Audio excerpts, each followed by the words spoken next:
worst possible thing you could say when you walk into a car dealership. I spent 5 years with Mercedes-Benz, 5 with General Motors, and the worst thing a person could say when they walk in is, if you could just get me to this payment, we got a deal. So your loan's probably still like 19, which means you got to pay to get out. You're upside down. It's called negative equity.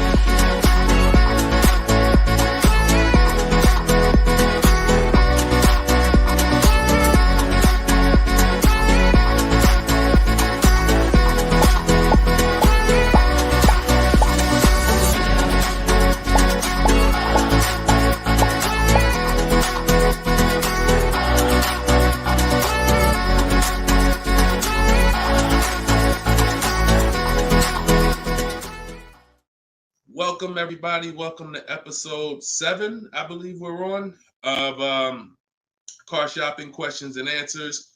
We're live. Today is Thursday, 3 p.m. If you're watching this right now, then you are live.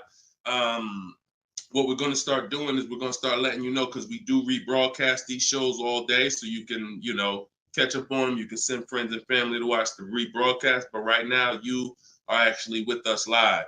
So welcome. If this is your first time here, can you type a 1 in the chat? Shout out to the first time people. I just want to see how many people are new. You've never seen me before. You've never been on a live show. Okay, Troop Chat, I see you, Troop Chat. Good to see you. I always like to know, because most of you probably have never been on a live with me before. What's up, Black Hummingbird? Great to see you. So hold on, I got Instagram on my phone here. And as you come in, first of all, I want to introduce myself, because you don't know me. My name is Deshone. I go by Deshone the Auto Advisor. I spent 14 years in the car business, 5 with Mercedes, 5 with General Motors, and 4 I ran my own brokerage. Now what I've been doing since 2020 is showing you how to get below market car deals on purchases, leases, used cars, new cars, everything from home. I'm the author of the book, the digital book, Cars from Home, 7 Steps to Saving Time, Money, and Avoiding Dealerships. And during the show, for 30 minutes, as part of our welcome offer, you can get your copy for 75% off. It's normally $97, but in my TikTok bio, in my Instagram bio, and in the comment section, you can grab your book. You won't leave the broadcast, so you can make sure you get there before the countdown, but you'll still be here tuned in with us. So I want you to start typing your questions, and then Dolan, who's moderating, is going to pull them into the show, and we'll answer them one by one. Okay? Start typing your questions. I see we already got one from Michelle here on TikTok. Bounce back. Type your question on Instagram. I see you. Type your question in. And could everybody who shares, share? I'm only talking to the sharers. I know who y'all are, and I'm talking to y'all. Shout out to the sharers. And I'm still trying to find out. I might do a giveaway once a show for the sharers only, but I'm gonna have to figure out how to see them. So I got to figure out, maybe you screenshot that you shared, and we trying to do something special for y'all above and beyond, because we can't grow this show without y'all. The ones who tell your friends, the ones who invite your friends, the one who tag your friends, the one who hit those share buttons. Appreciate y'all. So we got something coming for y'all very soon. Okay? So pull the first question, and Dolan, let's get the show on the road. Okay, this one's from TikTok. Leasing and maintenance versus purchasing and maintenance. Great question. So with a lease, most times all you're doing is oil changes, tire rotations. If you got a luxury vehicle or import luxury vehicle, maybe they require like a brake fluid change. Like when I worked for Mercedes, you had a service A, service B, service A, service B. That's how it usually rotated. And the service B was, a brake fluid change, but it's pretty cut and dry because it's a new car. So versus purchasing, then you're talking about long-term maintenance. Then you're talking about, which if you got a good car, you're usually still doing those things up front. But as you own it long-term, now you're doing things like, you're doing the recommended maintenance. So you might have a 60,000 mile service, a 80,000 mile service, a 100K service. These are all things that come in the maintenance book. And with the lease, 99 times out of 100, we're not doing that. So, you know, it's a very, I'm not going to say we're not doing that, but if I lease, whenever I lease, I'm not doing those services because we're out of the car way before we ever hit that mileage. So big difference, big difference. All right, go ahead. Next one, Dolan. Let's go. Black Hummingbird, and y'all forgive me because I got a little something trying to jump on me, but I'm just gonna flush it out. Praise the Lord, and we gonna get through this. So y'all see me all congested, it's because I am, but we good. My car was totaled in an accident. Sorry to hear that. How long should I wait before I get another one? How long can you wait? You know, I'm not a fan of shopping with my back against the wall, but I'm a fan of, you know, if you are you going to be in a rental car? Are they giving you a rental? Sometimes you only have 30 days with the rental before you have to pay. I don't know if you have a backup car, but you know, that's going to depend. So what you need to ask yourself right now, because you have to replace that car eventually, I want you to ask yourself, and everyone on here, I want you to answer this question: how many years are you keeping in that car that you're buying?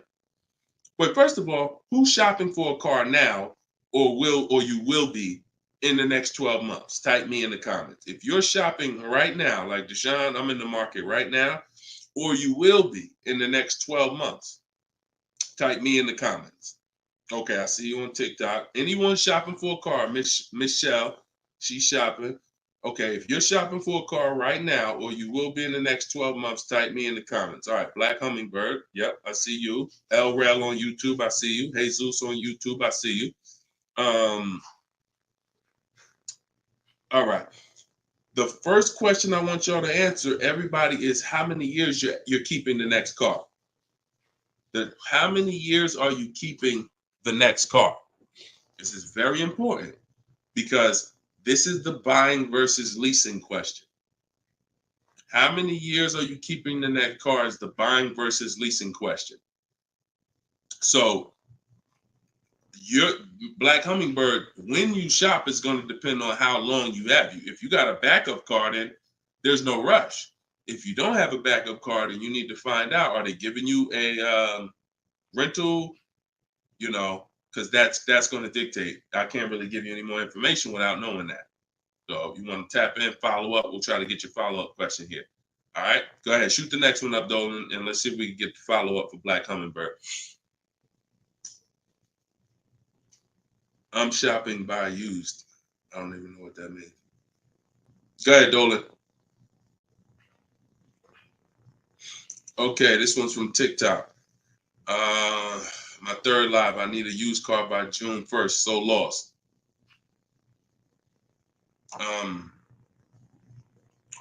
Where you lost? Everyone learns differently.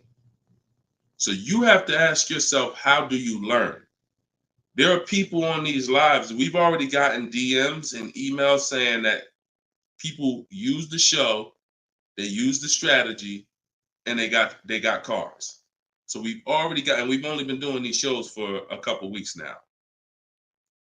That's because they can learn that way. Somebody else who can't, you got to be honest with yourself, but I give you the information in multiple different ways. In my book, if you're a book person, in my video library, it's up to you.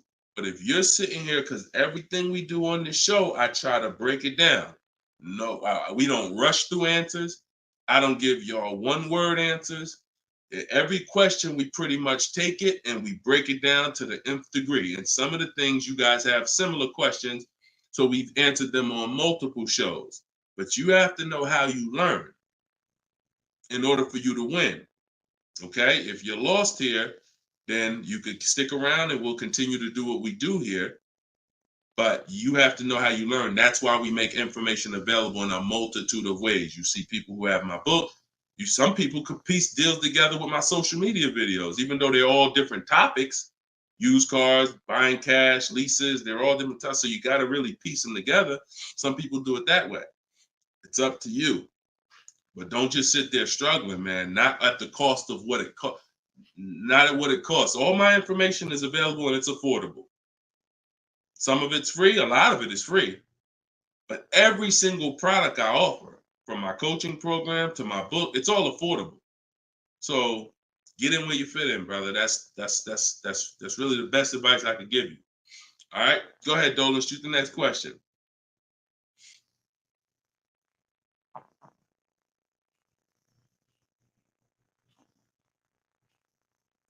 Okay, this one's from YouTube. LRel, what's going on? Peace, Deshone. I'm in the market for a used pickup truck for work.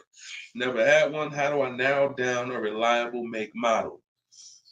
Okay, so if I'm looking at you, the question you're asking is about the quality of the car, not finding a good one. So, example, let's just say there's a Dodge, a Dodge pickup truck. I'm just making this up, and that vehicle has a low reliability score.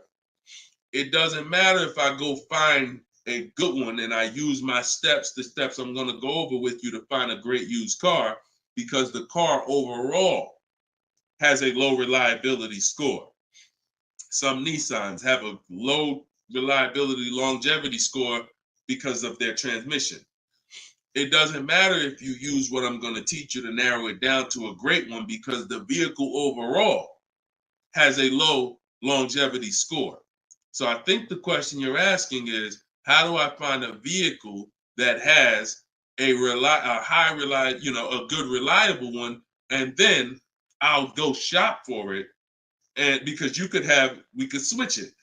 You could have a vehicle that has a high reliability score, high longevity score, but then you got a bad one because you didn't have a process on how to get it. So I think you're asking the first question, which is top level, how do I choose some good vehicles? And that's really Google, and we have a process. It's in our shopping process where we do a reliability check on every single vehicle. It takes 5 minutes to do.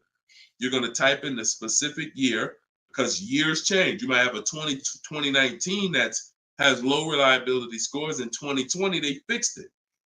So we got to make sure we're adding the year when we do this Google search. But if I'm looking for a pickup, I'm looking at like a 1500, and I'm looking at, what I need. Some people need 2500 if you need heavy duty or something like that. But then what you're doing is typing it into Google, and you're looking at all the competitors. I'm looking at the Toyota pickup. I'm looking at the Dodge pickup. I'm looking at the Ford pickup. I'm looking at the Chevy pickup. And then I'm just choosing, all right, which one of those do I like? All right, I like those two. Then I'm deciding which one I'm going to like. Now, if you're buying used, you can't test drive it, because you can't test drive a used car until literally you're ready to take it home. You can't go and test drive one here, because the one you end up getting may drive totally different. That's just the way it is with used cars. So oftentimes what you're doing with used cars is you're looking at it, you're looking at videos on YouTube, but you're going to narrow it down to what you like, usually what you see in supermarkets, parking lots, on the road. Oh my goodness. Lord Jesus, help me get through this. And then what you're going to do is you're going to do that reliability check. So you go to Google, you type in the year 2019 Toyota Tundra reliability. Then you're going to skim that first page. So that first page of articles is going to tell you all you need to know. If you see low scores, if you see 7 out of 10 reliability, just skim that. Don't pay attention to any site from a dealer. This is part 4. This is in my book, because this is step 4. Because the next step after this car passes this test is now we're going to shop for it. You can't skip this. So that's why this is a really good question. Some of you are skipping the process of doing a reliability, longevity, and initial quality check on the cars you're getting. And that's why you get cars that are in the shop every 90 days. It's not because you bought a bad one necessarily. It's because the car itself has a low rating. Transmission's going out on you because you didn't do a longevity check to see that car is known to have transmission problems at 80,000, 90,000 miles. So if you skip this little 5-minute step, it could cost you thousands of dollars. So you want to do that reliability, skim those articles. And then because you're keeping long term, you're not leasing, you're going to do the same thing with longevity. So you're going to type in 2019 Toyota Tundra longevity. And that's when you're going to see what they're saying about the car long term. Does it, transmission issues, engine issues? Sometimes it'll say right at the top, these cars are known to last 200 to 300,000 miles when properly serviced. Then then the only mission is, all right, the car itself has great scores. Now I have to find a good one. Okay? That's step one now. Okay? That's where you start. Great question. Okay, go ahead, Dolan. Shoot the next one up. All right, we got Philip on Facebook. Would you say buying or leasing is better right now? Also, what about down payment with leasing?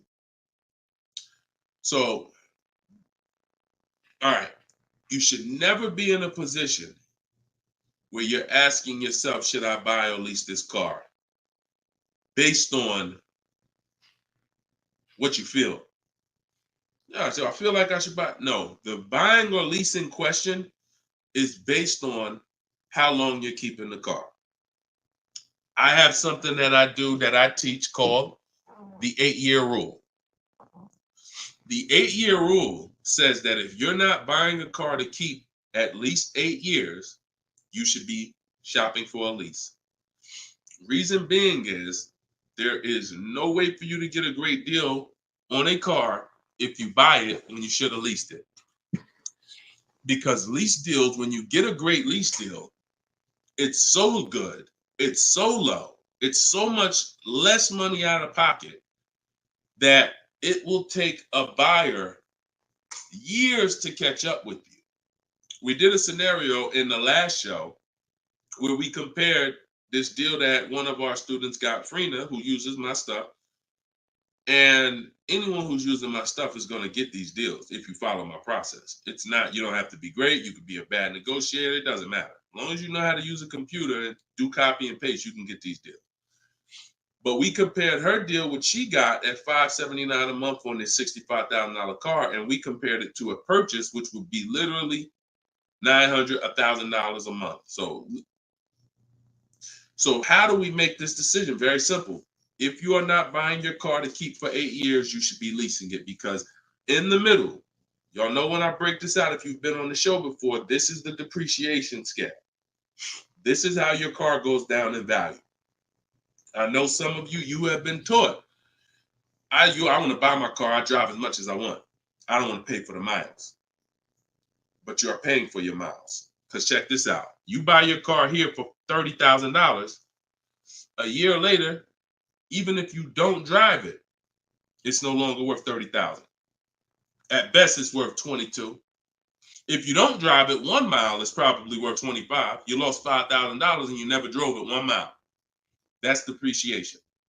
So your car is depreciating like this. Year 1, year 2, year 3. That's why you flipping these cars, buying cars, trading them in 6 months, a year. You're losing at least $5,000, $10,000, but they'll hide it in a monthly payment. See, a cash buyer, you never do this. Some of you who are like, I pay cash, you never do it. You never buy a car, turn around, I don't like the car, I'm gonna trade this thing in. Because when you come in and they tell you, well, I know you just paid 35, but we can only give you 28.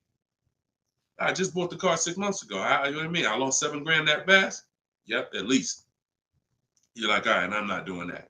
But with a payment, they'll hide it in a payment, and you don't understand. You just lost $7,000 in 6 months. So this is how you have to see this short-term ownership when you buy a car. My car is going down in value 20% the first year, 15% the third year. It's losing thousands of dollars. But if I keep it a long time, 7 years, 8 years, it starts to level out where I'm not losing that money anymore.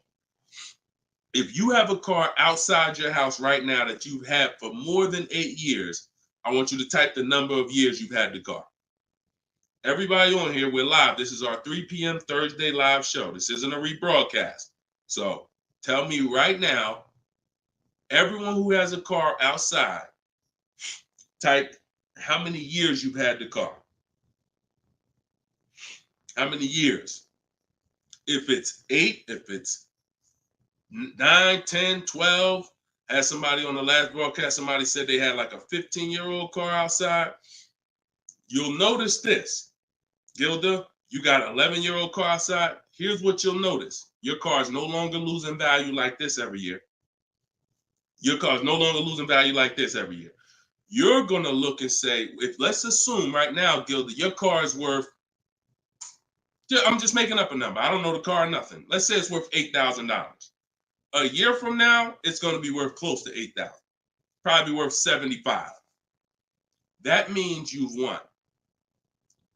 So when you're trying to, when you are buying, wow, Carol's Care has a 18-year-old car outside. So that means you've won, because this is how you win with a purchase. And pay very close attention to what I'm about to say. You don't win when you pay off the car. You pay off the car, but your car's still dropping like this. You didn't win yet. You didn't win yet. You win when you actually pay off the car and now the car is not dropping in value. You beat the depreciation. That's when you win purchasing. A lot of people were taught, don't keep the car that long. And that's where you're losing. That's why leasing is for you. Because there's only two ways you're going to avoid those hits. You're either going to keep the car long enough to get to where people like Gilda and Carol are. Look, Big Rich has these are people who kept cars long term, or you're going to get great lease deals where you're paying pennies on the dollar and you're winning. But those of you who are stuck in the middle, we got to get you out the middle, because you are losing the most money. You buy cars, you resell them. You buy cars, you trade them in 2 years, 3 years, you're losing the most money. You lease, but then you buy the lease. You're losing the most money. You're stuck in the middle. You got to pick a side. There's only two ways to win. Great lease deals, long-term ownership. Anything in the middle, you're losing thousands and thousands of dollars in depreciation. All right, we clear? All right, perfect. Shoot the next one up, Dolan. I see you, Luscious. I purchased the book. Awesome. Congratulations. Enjoy it. This whole show is sponsored by my new book, y'all. It's called Car Shopping. It's called Cars from Home. 7 Steps to Saving Time, Money, and Avoiding Dealers. So we have a welcome special. So you can get your book for 75% off the whole broadcast. Well, 30 minutes. It's normally $97, but you can get yours. We're rated 4.94 on Goodreads. You can get yours for $24 as long as you get to my bio before the 30 minutes expires. And $97 is a great price. Because here's the thing. I got a lot of books on my shelf. I cannot tell you a lot of books that saved me a lot of money. And my goal for this book was to be one of the books where you look at and say, man, this book right here has saved me thousands and tens of thousands of dollars. And that's my goal for the book. And we've been doing well at that. So, all right, this one's from Instagram. Mission Green. I'm in a purchase for 2 years with negative equity. Want to get into a lease. How can I walk away with the least out-of-pocket cap? So, you're in a purchase right now. You realize, Deshone, I'm not keeping my cars 8 years. I want to transition to a lease. Okay, so what you're going to do, the first thing you're going to do is an equity assessment. Equity assessment is when you find out you're going to get the highest bid, because we never sell a car. We don't trade cars. We never replace a car without getting bids on it. We never buy a car without getting bids on it. We never take a loan without getting bids. So what we are doing is we need to get bids, because bids are going to tell us what is the highest offer we can get for our car, which means that would be the smallest amount of negative equity we could possibly have. So as you get these bids, you're going to get your payoff from your bank, call your bank, get your payoff, then go to CarMax. We like to get 6 bids. CarMax, Driveway, Carvana, Kelly's Blue Book Instant Cash Offer. Do not use kellysbluebook.com. It's nothing but a marketing website that it does us no good. Kelly's Blue Book Instant Cash Offer. Auto Nation Sell My Car, and Car Guru Sell My Car. Now, that'll get you 6 offers. And once you have those 6 offers, you'll know this is what my best case scenario is when it comes to my negative equity. That's my best case. There's 2 ways to get out of negative equity and get a car. There's 3 ways to get out of negative equity, but one of them doesn't lead to a car right now. So we're talking about the first option. That's what you do, and you want to pay the difference. So you're going to get all those bids, and you're going to look and say, okay, I got a $4,000 negative equity if I sell my car to AutoNation. They're the highest bid. Highest bid, $4,000 negative equity. I would not be taking any other money other than the putting it to the negative equity. If you got $4,000 in your pocket or anything and you're like, hey, should I put this down? No, we're going to get the next car with no money down. We need to minimize our negative equity by taking the highest offer from the online bidders. Now, once that happens, we close the gap, and that's the way to move. That's the best case scenario. So if you can't do that, then what you're going to do is you have to trade. This is the only time we trade cars.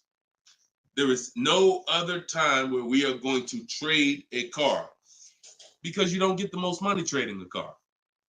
You don't get the most money trading anything. If you think about it, if you got a lawnmower and I got a bike, and I'm like, man, look, I'll trade you my bike for your I'll trade you my bike for your lawnmower. Neither one of us is really getting the most money that we could get. That's a trade. It's like a little compromise. I take a little less because I got something you want, you got something I want. It's different than me saying, you know what, I got a bike.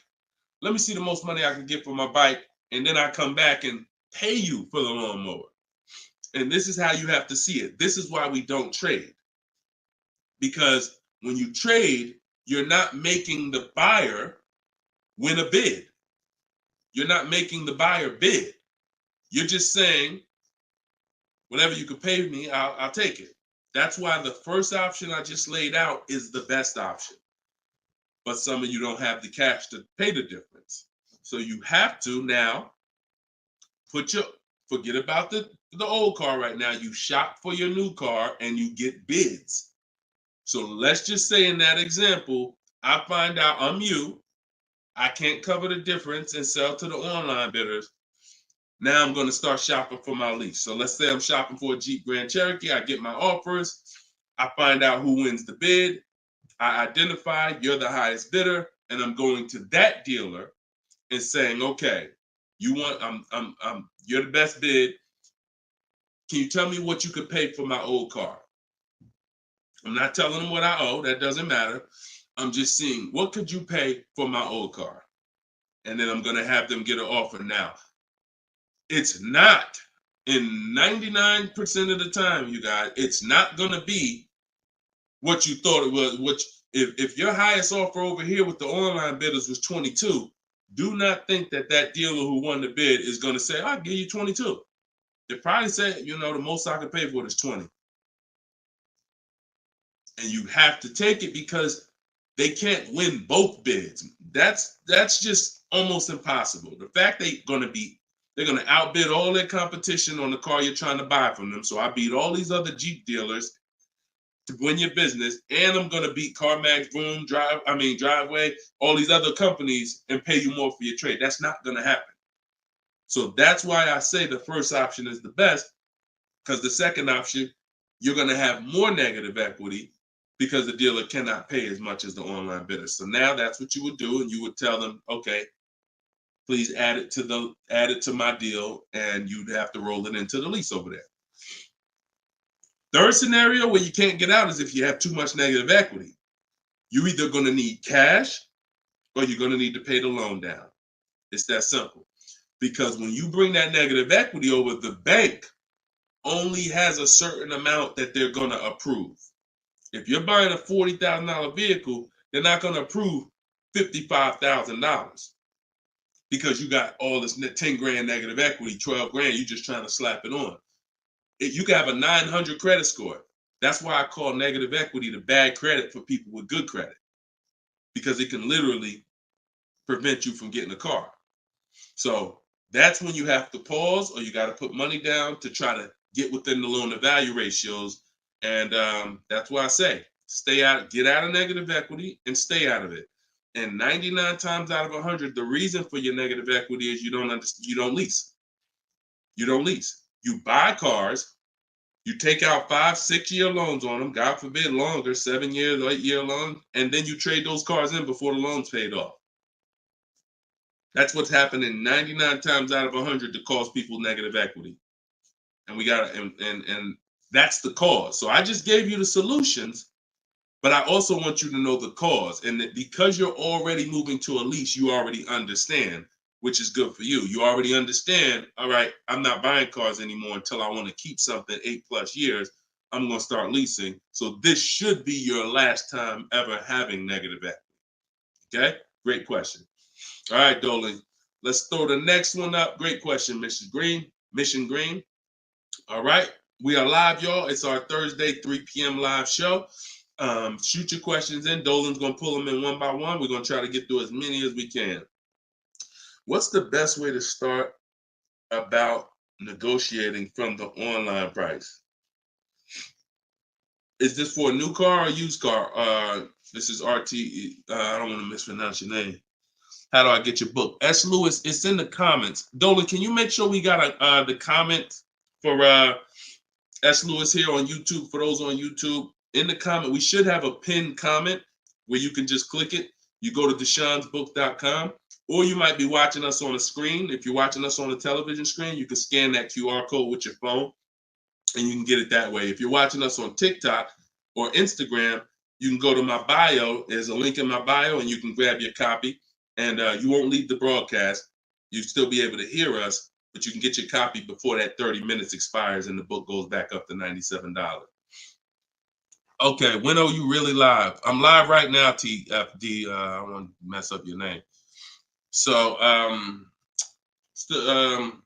right. So I can't wait for you to answer, but what's the best way to start negotiating from the online price? So let's just assume are you talking about a used car? If you're talking about a used car, here's what you got to know. There's two types of dealers. One dealer posts great prices and sells cars very fast. That's I didn't witness this until I worked for a Lexus deal. I worked for Lexus for like 6 months.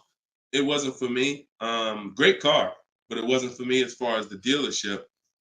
It's just I had already sold Mercedes. Mercedes was a little bit more exciting clientele because it's just a bunch of different people. There's luxury people, there's sports people, there's performance people. So I went back to Mercedes. But what I saw with this dealership was big on volume. Great price, not going to mark the car up a lot. So if you come in thinking, or if you call thinking, hey, take $3,000 off because you're programmed to negotiate, you're not programmed to know a good price. See, when you know the used car market, which is what I teach, this is what I teach in my book, it's what I teach on the show. You need to know the used car market because, and remember what I'm about to say, this is very important. What's hurting you is you don't even know a deal when you see it. I've had people who are looking, I'm literally making them an offer that I know the dealership is daggone my manager don't even want to do this deal, but they need it. We need the deal. We behind on our numbers. I'm selling the car. We ain't making, it's like pretty much a break even triple net deal. And they're still looking and questioning it. There's nothing we can do. And the reason why I never get in that situation, and the people who listen, if you listen to me, you'll never be in that situation, is because when you have multiple offers, you know a deal. See, the reason why those people would question if this was a deal, they didn't have enough offers. They didn't see that there's offers $2,000, $3,000, $4,000 more than the one I was making them to know confidently, Deshone, this is better than every offer I got so far. Let me take this and get up out of here. So you don't know a deal when you see one, and that's hurting you because someone who knows a deal, like me, or like somebody that listened to me, give you an example. Some of you are in the same town as some of you have my book. And some of you are actually shopping for the same car that someone else on here is shopping for. that means y'all are competing. So someone who's using my stuff and who knows a deal and who's sitting here talking to multiple dealers while you looking at one dealer slow and doing this, they're going to get that car out of before you even have a time to wonder if this was a good deal. Oh, you know what? That is a good deal. Let me call them back. That car's gone. It's gone. So that's the first type of dealer. They price the cars to sell, and they're not going to be online for more than 24, maybe 48 hours, and they're gone. The other used car dealer is dealers who price them high, and they prepare to negotiate. They're ready because they know people want to see a discount, and they're waiting for somebody like you to come in and say, okay, knock $2-3 grand off, you know. But if they're overpriced, what does it matter? If you're overpriced $3,000, $4,000, $5,000, and you take $3 grand off, you're still, it wasn't the best deal. So don't think so. Some of the best used car deals, when I bought my Infiniti truck, he literally only had $800 he could give me when I got there. I didn't ask for it when I was on the phone because, again, what I say, I'm trying to teach y'all the psychology. I don't want you to know everything that goes on behind the scenes. I just want you to know what to do. But every now and then I got to tell you why you should be doing this. When that car comes on, and that dealer knows this is the best price in the market, this car is not going to last for 48 hours. You call them and say, hey, could you do another 1,000 off? Click, not even interested. One, the car just got here. I don't know who you are. I don't know if you're serious. Listen, we ain't got no time for that. What we do when we find that best car is we know we've done all our research online from home. I'm on my way. Only thing I need to know is, has the car been smoked in? Because I can't see that online. That's the only thing. We verify that there's no fake fees, because some dealers will price a car low and then they add fake fees because they want you to come without even asking them about the fees. And the second type will, hey, the car's been smoked in, and if you don't ask them, you'll get there and be like, oh, car smells like smoke. That's the only two things we verify. No bogus fees. Nope, hasn't been smoked in. I'm on my way. Then when I get there, we test drive. Car meets our test drive. All right, boom. Can you do another 500 off, 700 off? Because I already know it's the best price in the market. See, when you know the market, you negotiate intelligently. When you don't know the market, you come in, hey, listen, take $3 grand off. You don't realize you look ridiculous. I don't want you looking ridiculous saying, yo, man, I can't do it. You haven't done your research. I don't want you leaving, oh man, that dealer don't want to make a deal. No, you didn't know a deal. And you leaving and you like, oh man, I'm gonna find somebody. So this is the science of car shopping online. This is the science. You gotta be able to know, is this car the best price in the market? If so, I'm not gonna ask for any discount until I get there. Because once they see me, I drove it, they know I'm serious. I know the car's the best price in the market. Hey, can you do another 500? Even if they say no, I know they won. All right, I won. But if they say, yeah, listen, I wouldn't normally do it because the car just got here, which is true. I know that. But, you're here. We want, all right, $500, we got it. Or, hey, look, can we split it? I really don't have the room. In which case, we know they're telling the truth because we know the market. You got it. We'll do it. This is how you get below market used car deals. You don't just stumble onto them. You get what I'm saying?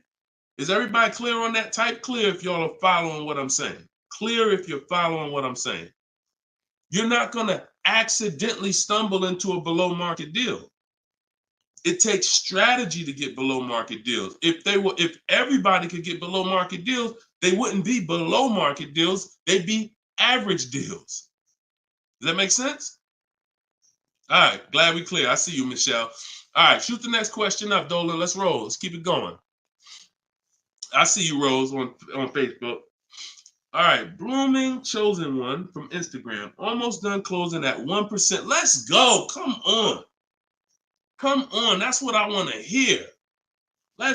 Come on. If y'all don't understand, Blooming Chosen One is about to close a 1% lease deal. That means her lease pay, I'm assuming that this is a woman. I can't see, so forgive me if there's no picture. She's about to close a lease deal at 1%, which means her lease payment is 1% of the MSRP, no money down. I just want to make sure it's clear, chosen one. We don't, if it's money down, it's not 1%. It should be like $400 a month. I'm giving you $400, car's $40,000. That's 1%. So, any tips on techniques for finding great deals on insurance? I use Insurify or I use Jerry. These are apps that shop on websites that shop multiple carriers. And I know it's Kayak and stuff like that, but what I found is Insurify has like insurance companies that we don't know about. It's painful shopping for insurance unless you have something that's actually, because think about all the insurance companies around us that will want to give us auto insurance. We don't know about them now. Small companies, they don't have the advertising budgets. So you want a tool that's going to connect you with all these insurance companies, not just the big name ones that we all know, Liberty Mutual, State Farm, that got the, $1 billion marketing budget. Some of the smaller insurance companies, we want to get those offers. And so Insurify.com, I'm not sponsored by them. I just love multiple offers. So I love multiple offers. And so any tool that gets me multiple offers on anything, I love. So yeah, that's what I would say. So keep me posted. I told you, I want to see your deals. See, she ain't even say what car she's looking at. That's how we know. See, people with no skills, all they talk about is the car. Just got the new Range Rover. Yep, just treated myself. Retirement gift. All they talk about is the car. And I'm not stepping on your toes, but you like Deshone, that's me. That's me. I know who I'm talking to. When you start getting skills and buying cars, making people bid 90 minutes from home, using my systems, the first thing that you're excited about is the deal. The car is second, but the deals, once this deal's closed, now I'll get excited about the car. All right, good job. Great job. I love it. Go ahead, shoot the next one up, Dolan. All right, from TikTok. Is it true that there is no need for down payment? That if you do it, it goes to the salesperson's commission. If you do it wrong, if you are doing a down payment, it's between you and the lender. If you go in and you're a payment shopper, then your down payment is usually going to go to commission.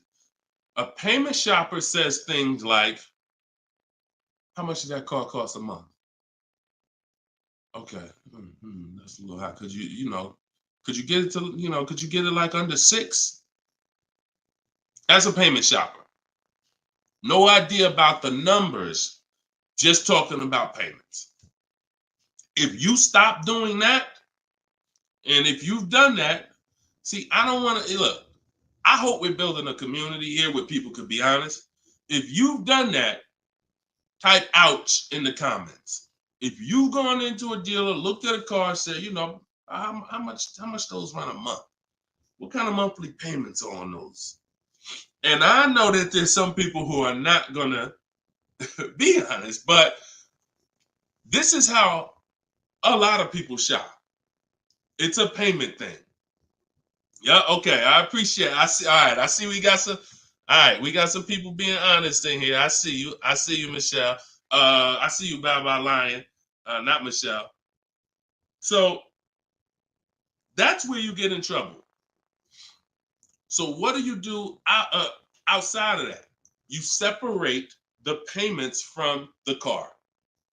The payment you handle when you're shopping for, look, Byron on YouTube said, ouch, just experienced this past weekend. It's terrible out here. It's great out here for us, okay? It's terrible when you have no strategy. It's terrible if you're winging it.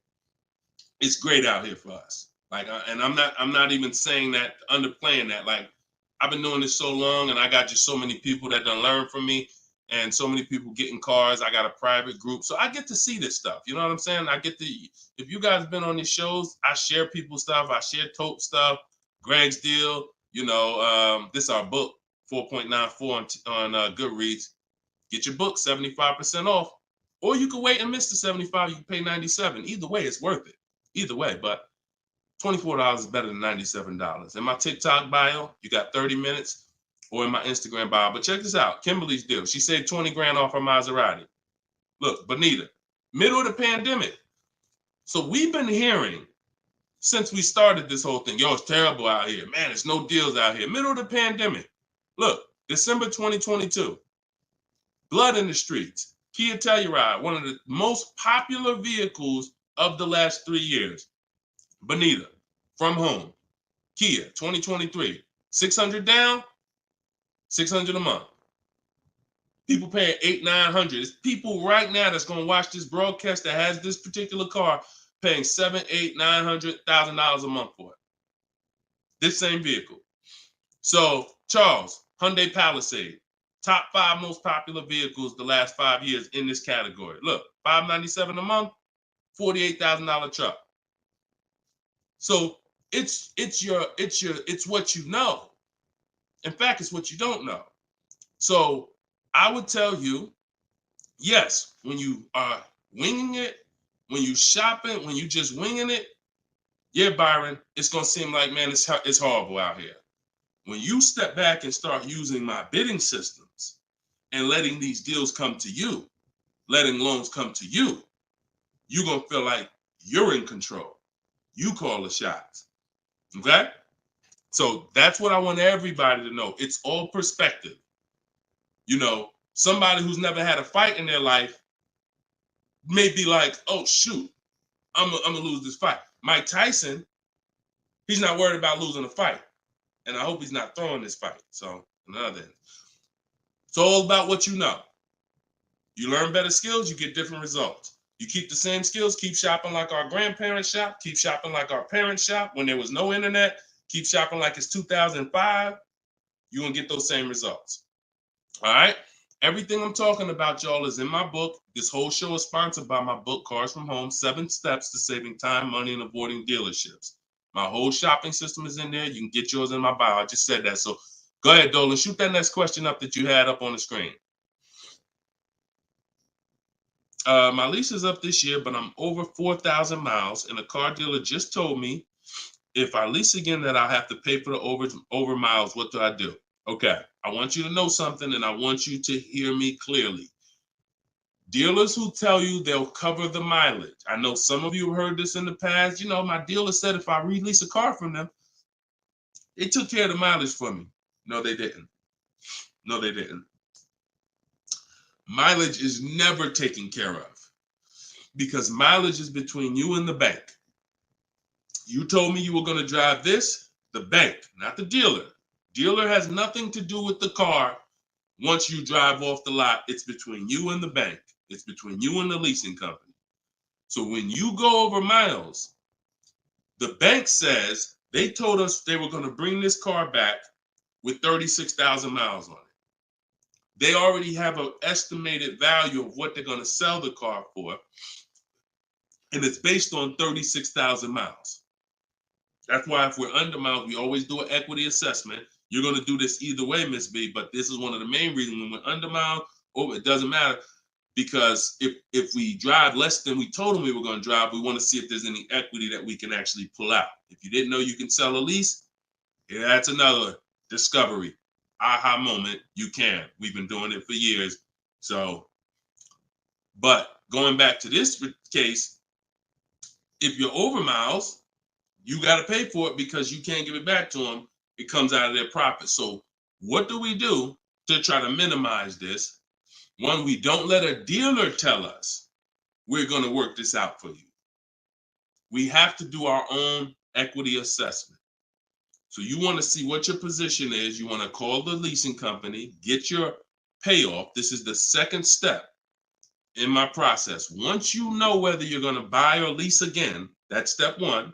Now, if you have a car to replace, you own it, you lease it, doesn't matter. Anything you're replacing, we got to do an equity assessment on it.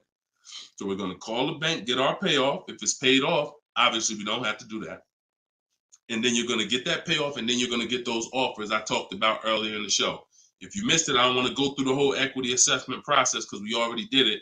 And for the people who've been on here, I don't want to repeat the whole thing. But if you go on YouTube, if you go on Facebook, you'll be able to see the broadcast. Go to the section on equity assessment and follow that process, because you need to see, can I sell this vehicle and break even, get out of it? Or if I have a mileage penalty, you know,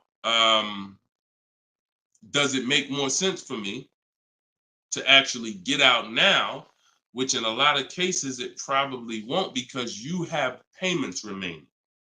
So if you got out now, see, if you sell it, it's clean. So if you sell it, and it goes back to what we were talking about with what somebody asked the question about the negative equity. Let's just say I'm you. I do my equity assessment. I find out to get out of the lease, I got to contribute like $1,000, but I could get out now. When I sell a lease, there's no penalty. It's literally no payments due, nothing. It's everyone's whole.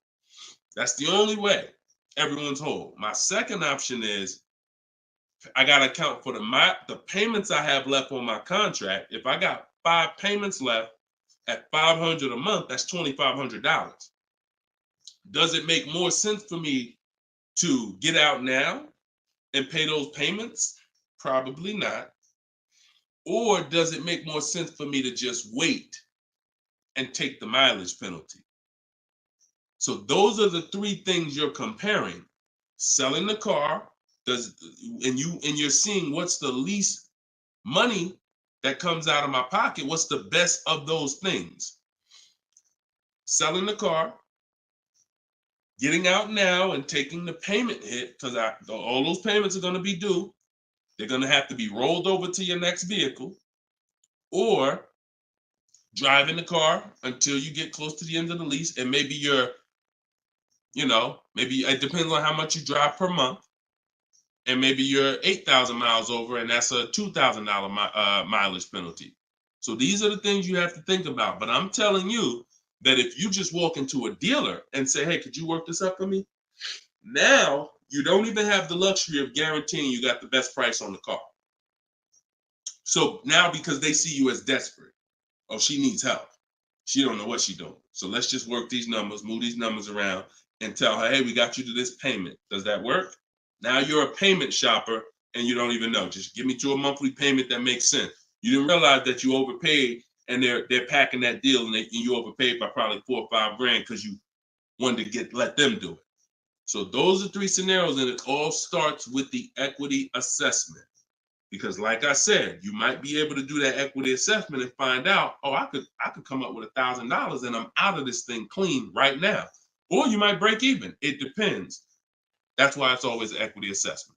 Equity assessment is probably everything in our process is important, but my God, skipping the equity assessment, you're skipping probably half of your transaction. Okay? And if you don't know how to do equity assessment, watch the show earlier. If you have my book, it's all in there. It's up to you. Go ahead, Dola, shoot the next question. Bought your book. Thank you for doing this. Thank you, Michelle. Enjoy it. Use it. Use it and win. For the rest of your life, use that book. And it's a digital book, so you don't have to worry about when it needs updating. I just update it. You'll open it one day. Like, let's say you get your car now.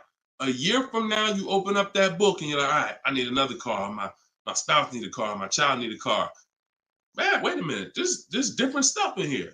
That's why you always keep the email I send you with the master link in it, because that's where I update the book.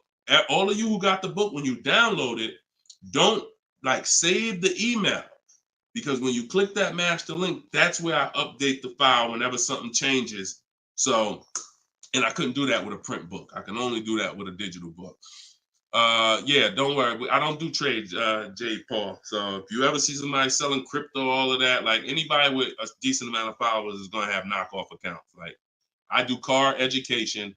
That's all I do. I don't do crypto. I don't do none of this other stuff. It's been fake Deshone the Auto Advisor accounts since we was on TikTok. We got 1.5 million followers on TikTok. The fake Deshone the Auto Advisor account started popping up. Nothing we can do about it. You got to watch it, though. Watch it. Okay, this one's from Instagram. Considering a lease of a Lexus electric vehicle. First time lease customer. Do you have any advice shopping for a lease premium electric vehicle? Same process. Same process. My system doesn't change. I'm gonna tell you, there's only one scenario where it changes, but electric cars, look, doesn't matter. Look at Sean. Bids. F-150 XLT electric. Bids. $73,000 vehicle. He got it for 57. He saved over 20 grand. Bids. That's electric. Electric. You don't know what rebates there are. You don't know what's what. Rolls Royce. Bids. Popular cars. Bids. Exotic cars. Bids. Doesn't matter. Process is the same. The only time that bidding is not called for when purchasing the car is with Tesla or any manufacturer where the price is set. No matter where you go in the country, it's the same price. You buy Tesla in New Jersey, same price in California, same price in Minnesota. One price all around the country. You order the car. That's it. I don't care if you have GM supplier pricing. That everyone's doing a different price. Some people are not going to tell you. They won't tell you what the rebates is. Some people, oh, Deshone, I'm a Ford employee. I get Ford special pricing. Bids. Because 80% of dealers are going to lie and not give you the real Ford special pricing. Everything is bids. Put everything under there. All right? Go ahead, Dolan. Shoot the next one up, brother.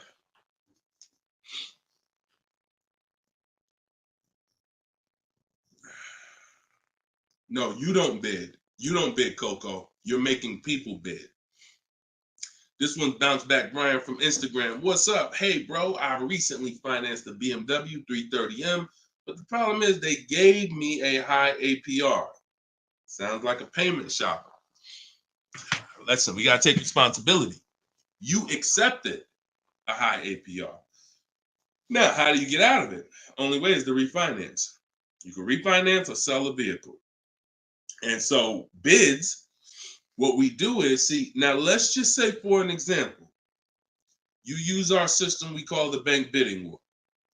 Bank bidding war is 3 rounds. We check to see if there's any special interest rates. 1, no special interest rates on the car, which a BMW 330M, probably not. You never know. But then if there's no special interest rates, we go and we get bids and we find a dealer that's going to sell us the BMW M for the lowest price. And it doesn't matter, popular cars. I had a young lady earlier this year. Well, no, that was last year. She was looking at the brand new X4M, redesigned, just redesigned, brand new body style. She got her offers. Best offer was $3,000 below MSRP. Worst offer was like $5,000 over MSRP. Brand new, newly designed, fresh in the country. No one's ever seen it. Bids, she got $3,000 below MSRP. When people are paying thousands more than that. So it doesn't matter the car. Now, once we, but that's that's the part where I say you separate the loan from the car. You separate the loan from the car. We find the dealer who's going to sell us the car for the lowest price. Once that's done, now this is when we talk about the second round of the bank bidding war, which is my bank, my credit union, online lenders, not the dealer yet. The dealer is round 3. The dealer's banks, the dealer's credit unions, that's round 3. That's the final round. Second round is I'm coming home, getting my bank, my credit union, online, giving them my information, going online, car loans online, looking at everyone that I can find that gives car loans in my area, letting all these people run my credit, because if you do this right, it doesn't affect your credit other than one hard inquiry. It shows all the inquiries on your report, but when you rate shop using the bank bidding war strategy, at the end of the window, it only weighs on your credit like one hard inquiry. But you got to do this in this small window. It takes 2 days. First one is all of those bank, that's the round 2.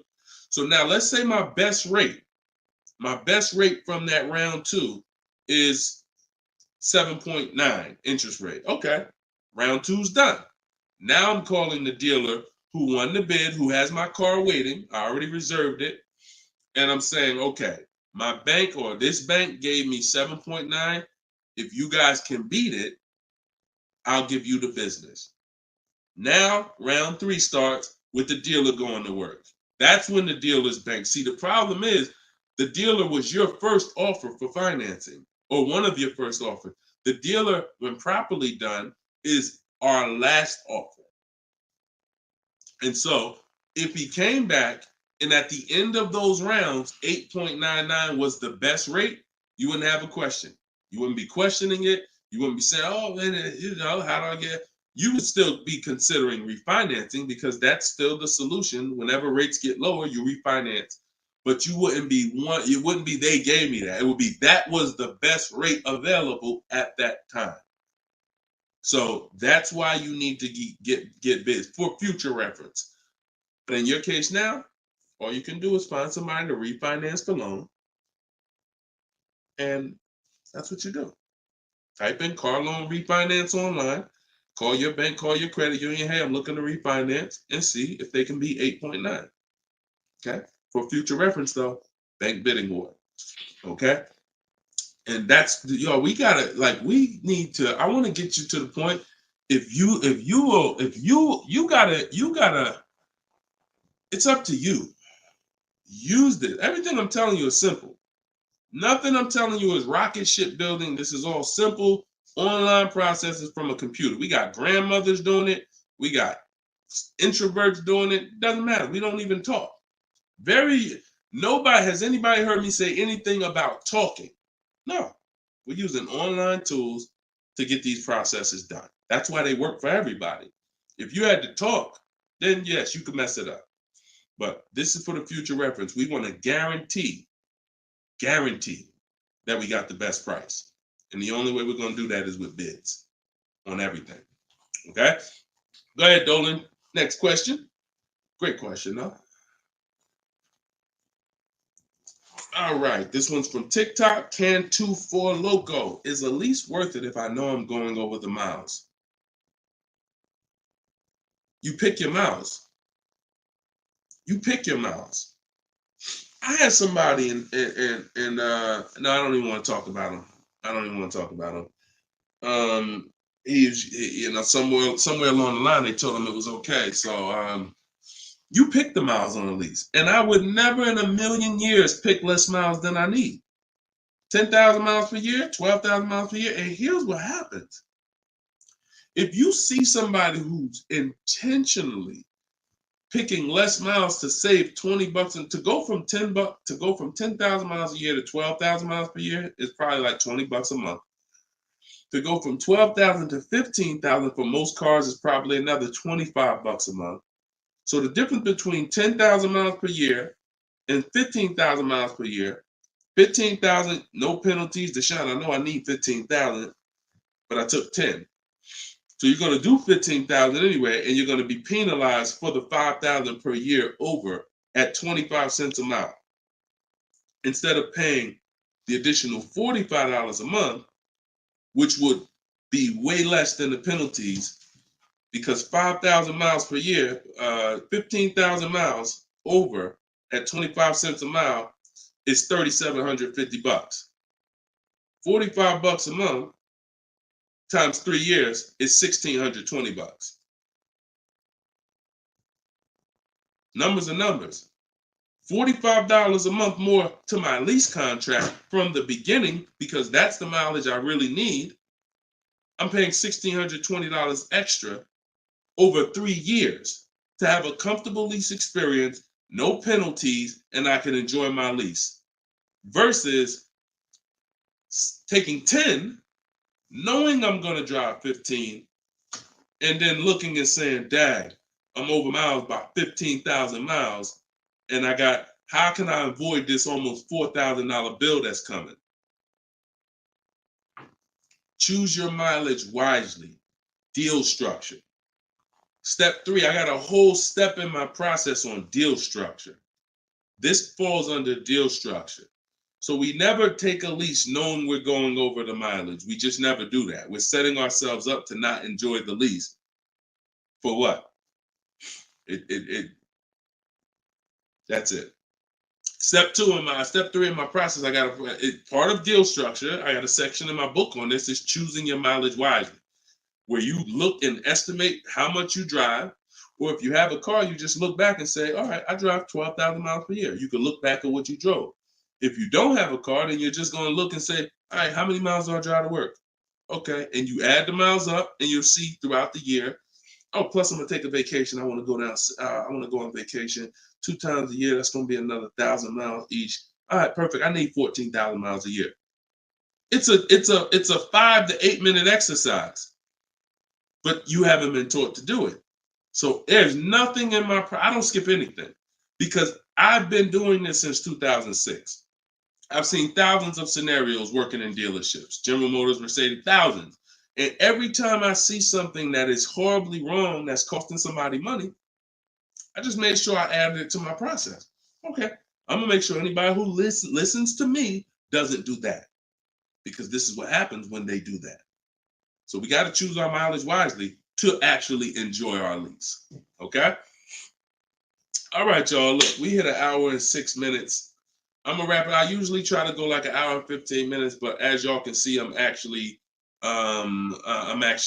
struggling to get through this. I need to go and get me some tea, and that's what I'm gonna do.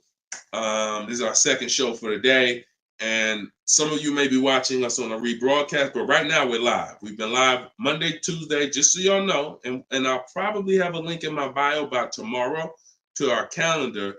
But most days we're going live Monday and Tuesday, Thursday and Friday. We're going live at 12 noon Eastern time, 3 p.m. Eastern time. So that's when our show is going to air live. And every time you see us on a rebroadcast, we're going to have a sign on the top that says rebroadcast. So y'all know, okay, this is a rebroadcast. In case I couldn't watch the whole show, I was at work. So we rebroadcast all the time. But yes, always a pleasure, y'all. Let's keep winning. Shout out to the people who got my book. I appreciate y'all. Thank you to those who reviewed it, who helped us get to 4.94 on Goodreads.com. I appreciate you, and continue to use the book and continue to unlearn the bad stuff you learned about car buying. If you don't hear me say it, that's because I don't do it. And no one who listens to me does it. You hear somebody say, yeah, I was in the dealership. I was in there like 4 or 5 hours, but man, I was using what Deshone teach. You wasn't using what I teach, because we're not in dealerships more than 30 minutes. 30 minutes, tops. If we in there for more than 30 minutes, you could clearly say, this ain't what Deshone teach, because I'm only here to test drive, or I'm only here to pick up my car if they don't deliver. That's the Cars from Home way. So you can get your book in the bio, 75% off, as long as you didn't miss the countdown. Even if you missed it, it's $97. Great price, but all right. Let me get up out of here, y'all. And always a pleasure. God bless y'all. And make sure you like and subscribe if you enjoyed the content. Tell a friend. All right. I'll see y'all on the next show. God bless you all.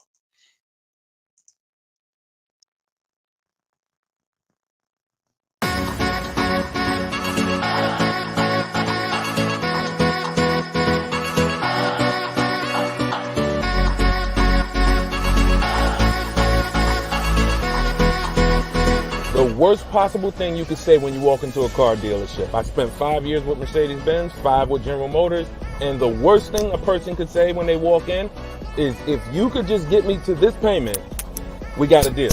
So your loan's probably still like 19, which means you got to pay to get out. You're upside down. It's called negative equity.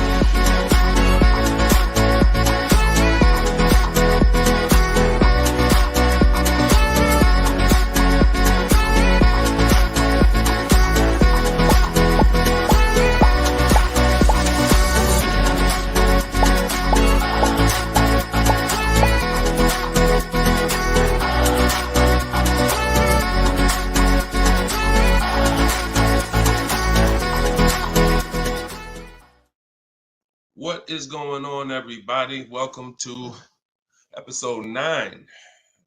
Maybe episode 8. Either way, I'll make sure the right episode is in the comments. But welcome to Car Shopping Questions and Answers. This is our live show. It is Monday. This is our noon show. We want to make sure that you know when we're live and when we're rebroadcasting. So every time you see the rebroadcast, you'll see a badge that says previously recorded or rebroadcast or replay. But whenever you don't see that badge, then you know we are live, and you can engage with us and ask your questions, and we will make sure that we get through as many as possible. So come on in. Everybody just come on in. I'm actually just sharing this broadcast on Facebook now. And on TikTok, welcome. I see you, Claudia. I see you, Dreamer. You guys can start typing your questions in.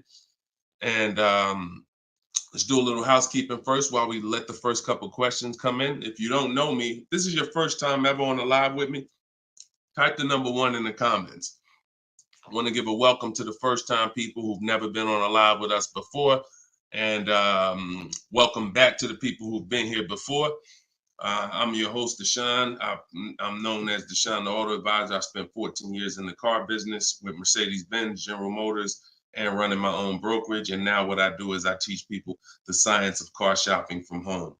I'm the author of Cars from Home, my new digital book, 7 Steps to Saving Time, Money, and Avoiding Dealerships. And everything that I talk about, everything if you've seen any of my social media videos, everything is based on one of the 7 steps in our shopping system. So we don't hold back. So you guys can come in. I see a lot of people on TikTok coming in. Could y'all start tapping the screen if you're going to spend 10, 15 minutes with us? We're usually here for at least an hour. If y'all can start tapping the screen so we can let TikTok know we're about to talk some serious money over here. Frankie, I see you. Good to see you, Frankie boy. Thanks for sharing. Shout out to the sharers. And whenever we have the first question, we will certainly get down to it. Also, if you, all of you do have the opportunity to get my new digital book at 75% off. I always like to let you know about this welcome offer. The book is normally $97 and it's currently 4.94 stars on Goodreads.com. So thank you to all of you who have taken the time to rate the book, to review the book. But most importantly, thank you to everyone who's using the book so that you can stop car shopping like our grandparents. No offense, but most people are shopping the way our grandparents shopped before there was internet, before there was leverage. And my mission is to show anyone who's willing to listen how to stop doing that and how much money that's costing them today. All right. Did we get the first question yet, Dolan? If not, then listen, you know I could keep talking. Okay, here we go. Instagram. Shout out to Instagram. All right. How long should you wait to refinance? It's a good question. I would refinance when it makes sense. If you have rates are high right now compared to where they were a year ago, 2 years ago, 3 years ago. So if you guys are in a higher interest rate than you could qualify for today, then you want to refinance as soon as possible. If you have an 8% rate and you could refinance to a 6% rate, you guys know on this show, if I talk about the money, 2% on a $30,000 loan is thousands. That's not hundreds. So if you have it, on some of you have improved your credit. So you may have had a lower credit score a year or 2 years ago when you got your car, but now your credit score is higher. So you want to make sure you are following this guideline though. Most of the people who want to loan you money want you to take more for longer. That's just what they want you to do. I am of the mindset of you don't want to stretch the loan out long. You don't want to stretch the loan. You don't want to stretch so if you've already paid for a year or two, you don't want to stretch the loan out longer because they'll want you to take it longer. They'll tell you right up front, if you take a 6-year loan, your payment's going to be this. Meanwhile, you've already paid for 2 years. Don't fall in love with the new lower payment. Fall in love with paying as much as you can at the higher interest rate. So if you can pay a higher payment for 4 years, pay the highest payment you can to get the loan out of the way faster. Don't be tempted to stretch out the loan and go longer with it. Or else you're falling into that trap. Like I said, people want to loan you money, want to lend you more for longer. They take it for 6 years. You could always pay it off earlier. They're hoping you don't.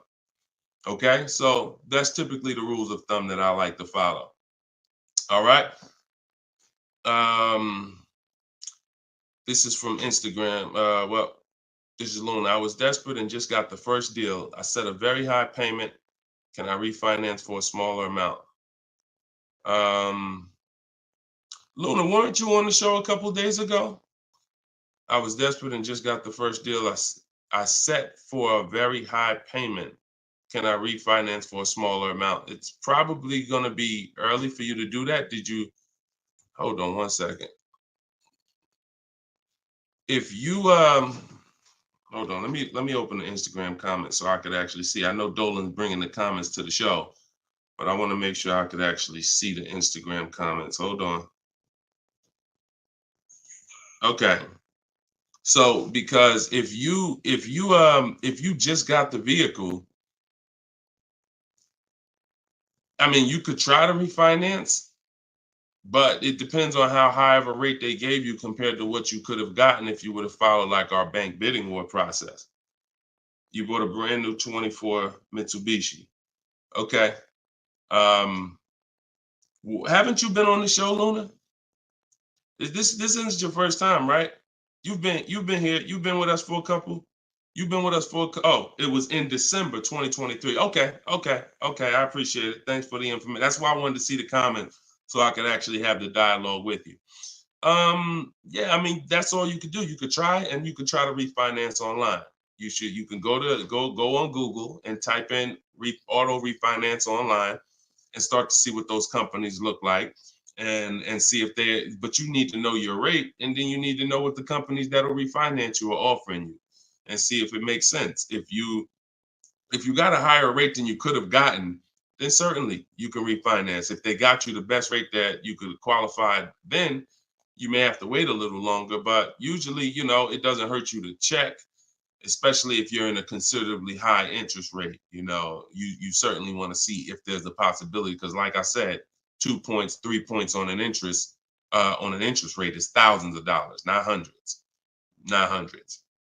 All right, TikTok, y'all gonna spend some time with us. Can y'all tap the screen and shoot the likes up if you're gonna talk money with us? Here's the thing, y'all. I'm gonna be honest with y'all. Y'all know I've been this way from day one, and I can't be any other way. I'm considering, and some of you know, I'm gonna tell y'all a story because I'm gonna keep this real, real, real, right? So in 2021, we did a podcast. It was called the Auto Advisors Podcast. The Auto Advisors Podcast got 10,000 downloads in the first 90 days, which was a great metric for a new podcast. I stopped it. You know why? Because we're in the way the podcast is, and I'm just keeping it 100% with y'all. I'm never gonna stop doing the information, but if people don't engage with the show, then we'll just keep the rebroadcast going. The rebroadcasts are great. I'm 100 for my lifestyle, for my getting the information out. We do tons of free social media videos. I just don't want y'all to be questioning, Dad, why Deshone not doing the live show anymore? Because the live show needs to make sense. I've been telling y'all to share. I look at the shares. I see the people who come regular. I see not a lot of people share. All good. I just want y'all to know that when you can't ask the questions and you got to just do the rebroadcast, that's going to be the reason why. That's really going to be the reason why. Because we can sit back and we can let this live stream go 24/7. I love it. Dolan runs it. It's great. We sell a lot of books throughout the day. People get their questions answered. It's great.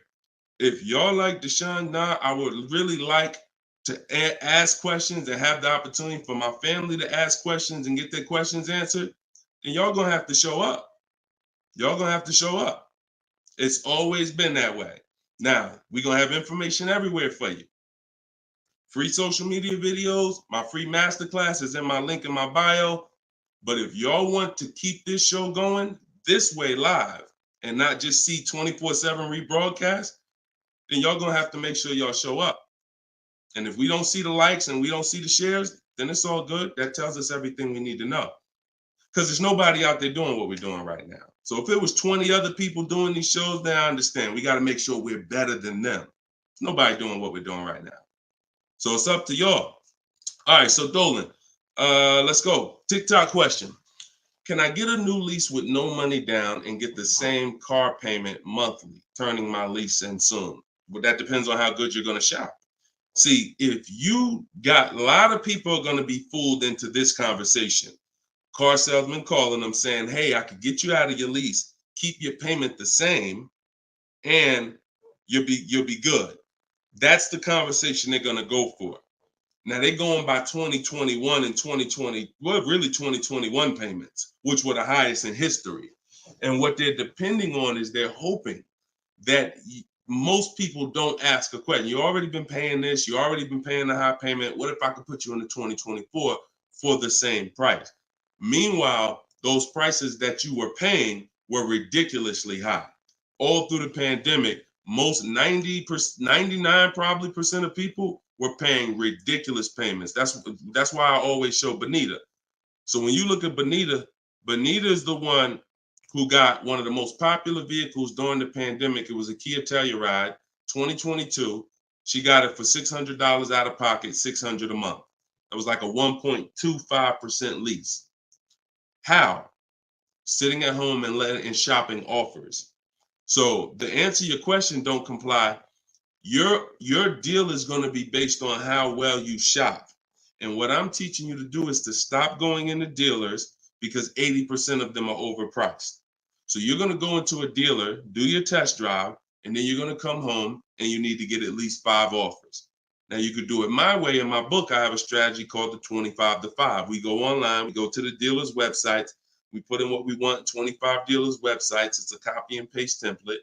Then we have conversations by email because out of those 25 dealers, figure about 10 are going to have a car we want. And then we're looking to get 5 to 7 offers. If you shop the right way, you're not shopping the right way if you don't see a $150 to $200 difference between your offers. You're just not shopping the right way because we know I've helped. Personally, we have about 1,600 people in our car shopping course, in my coaching program, and we probably have about 6,000 people who have my book. That's enough data for us to know when people send me their deals, 80% of dealers are overpriced. What's the message then? If you don't get 5 offers, you're going to overpay. Hands down. Not 3, not 4. Now, some people with Charles, if they're shopping for a really hot vehicle, like Charles got a Palisade a little while ago, he got 10 quotes. So he reached out to 35 dealers. But look what he's paying. $48,000, almost $49,000 vehicle, he's paying $597. And both of those deals were no money down. So if he didn't know how to shop, then he would be paying $700, $800. Some of you may be looking and saying, Deshone, man, I got a Palisade and I pay a lot more than that. Or, hey, but that's going to depend on how you shop. You must get at least 5 offers if you're truly going to see the bottom of the market, because 80% of dealers, 4 out of 5 are overpriced. So certainly you could do deals with no money down. It's not even a question.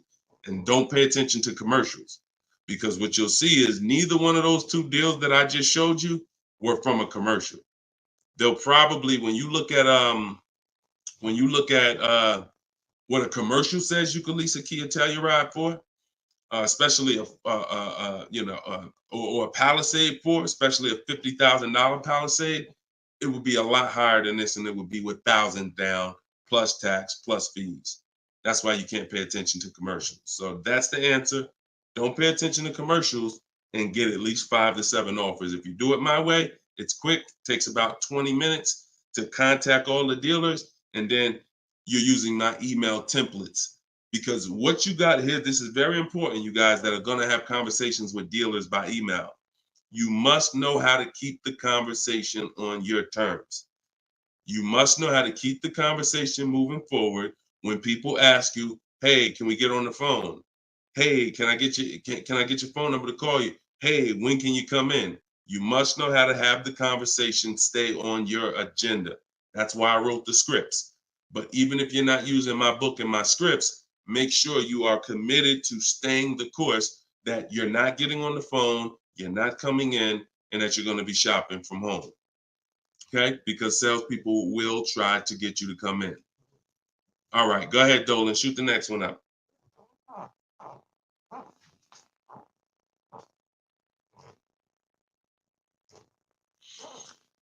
Okay. Hi, the dealer wants to run my credit card. I just watched one of your videos and you said don't let them do that. They want to run your credit card for what? Let's give Bless the chance to type. Are you purchasing something? They want to run your credit card to run your credit? Or did you mean they want to run your credit? What are they trying to run your credit for? I mean, your credit card for. Now, if you have made a deal with somebody, when we make a deal online, oh, you mean running your credit? For what? What's the purpose of you running my credit? And that's not even what the ad. See, when you request your offers, you're requesting your offers by email.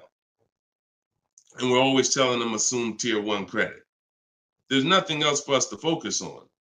What is the purpose? Now, again, let the 80% do what the 80% do.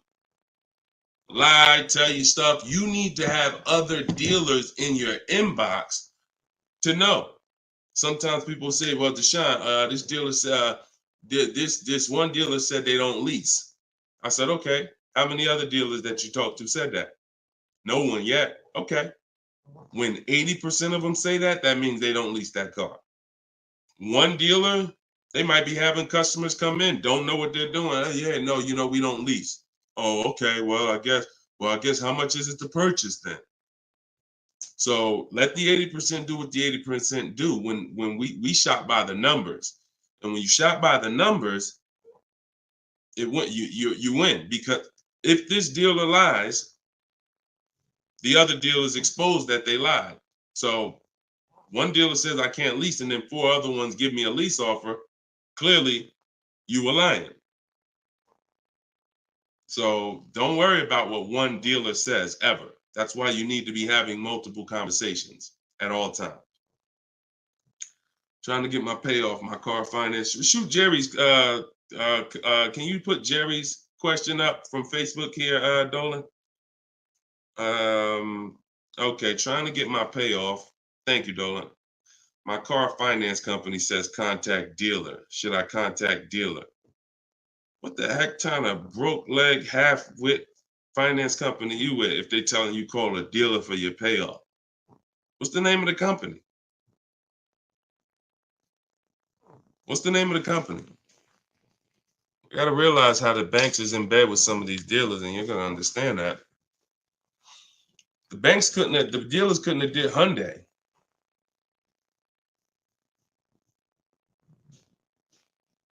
Why would they tell you contact the dealer for your payoff?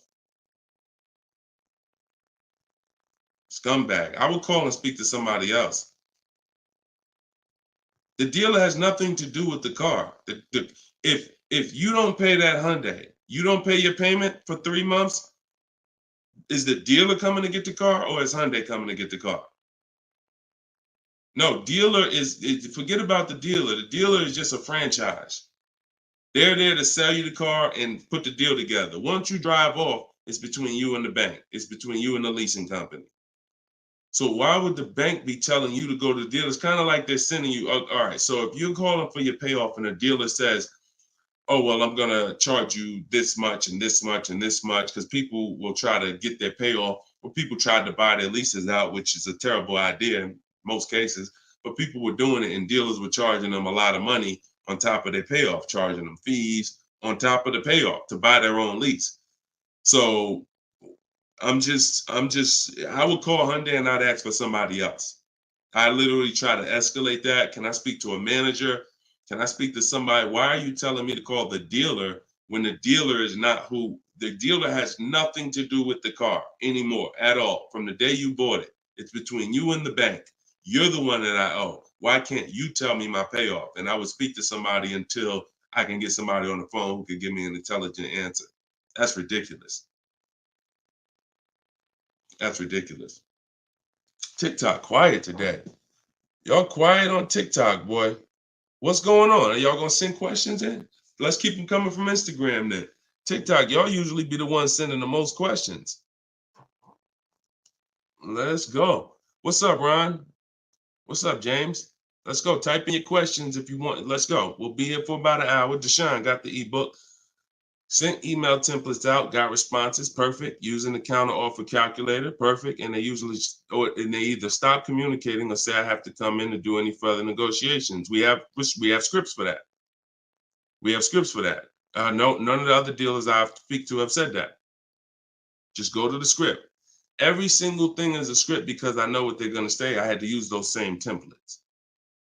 So always keep the conversation. When you make the last counter offer, it's always a question. That counter offer is a question. So now when they come back and say anything, you look for the script that replies to that and keep the conversation moving forward.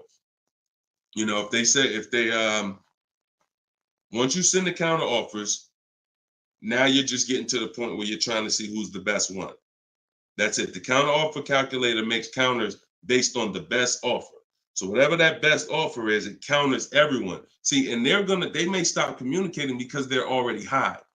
So if somebody gives me a 1.1% lease and other people give me a 1.4, 1.5, 1.6, when I counter, I'm countering based on the 1.1. Because once one dealer gives me that type of discount, I know that y'all just choosing not to. That's why if they say, how'd you come up with that number? The script is always, it's a little bit lower than my best offer I have already. So they know you can act like this is the bottom price that you have, but we already have the best offer here. That's why we always put in the offers, and the counter offer calculator creates the counter offer based on the best offer. I don't care if none of y'all reply anymore because y'all already showed me y'all are overpriced. So I'm gonna let you know that based on my counter offer, I know this deal could be done.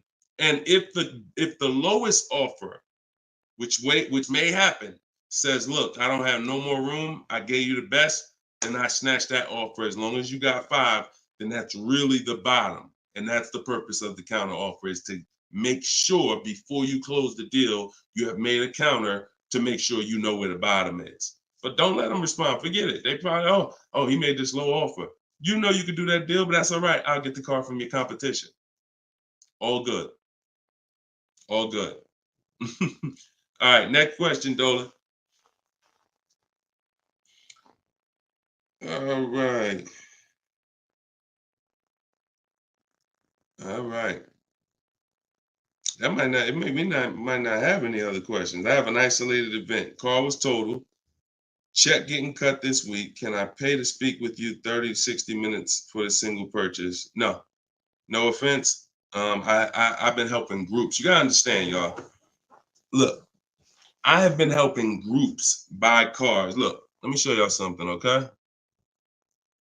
And I'm saying this so y'all understand, right? Since 2021, this is my private group right here. All right. This is my private group. We have 1,400 people in the group. Now, not everybody who joins us in Maps Academy joins the group, because some people just don't come to Facebook. They'll come on my Zoom coaching calls. But this is how I help people one-on-one. Not even one-on-one. This is how, when you see, can everybody see this? I just want to make sure everybody can see this. This is how I work with people. If you're getting my book, you got my book, you got my strategies. This is what we've been doing. Look at the dates. Look at the dates on these cards. All recent. So I don't work with it. It makes no sense for me to work with somebody one-on-one. I don't have to. The people who have been in my group since 2021, we get to the deals, because there's no situation that you're in that's a special situation. I guarantee you that. It doesn't matter. I've had thousands of scenarios. Nothing that you have is special where it requires this special process. Your car got totaled, you need a car, you're going to follow the 7 steps. That's not going to change. If you don't have a car, you can skip the equity assessment. The rest of the 7 steps apply. It doesn't matter. You think you need a special plan. No, you need a plan. And that's the plan that I have in my book or in my group or what I'm answering here. So you can feel free to ask your question. But your situation, this is very common. There's probably 1 million people around the country in your situation right now. Car was totaled, need a car. Common, very common. I know it's like overwhelming for you, not for me though. Super common. Okay, yeah, check your spam, Jerry. Check your spam or your junk folder. All right, Troop Tip. You see that question from Troop Tep on TikTok, Dolan? Unless you got something before that.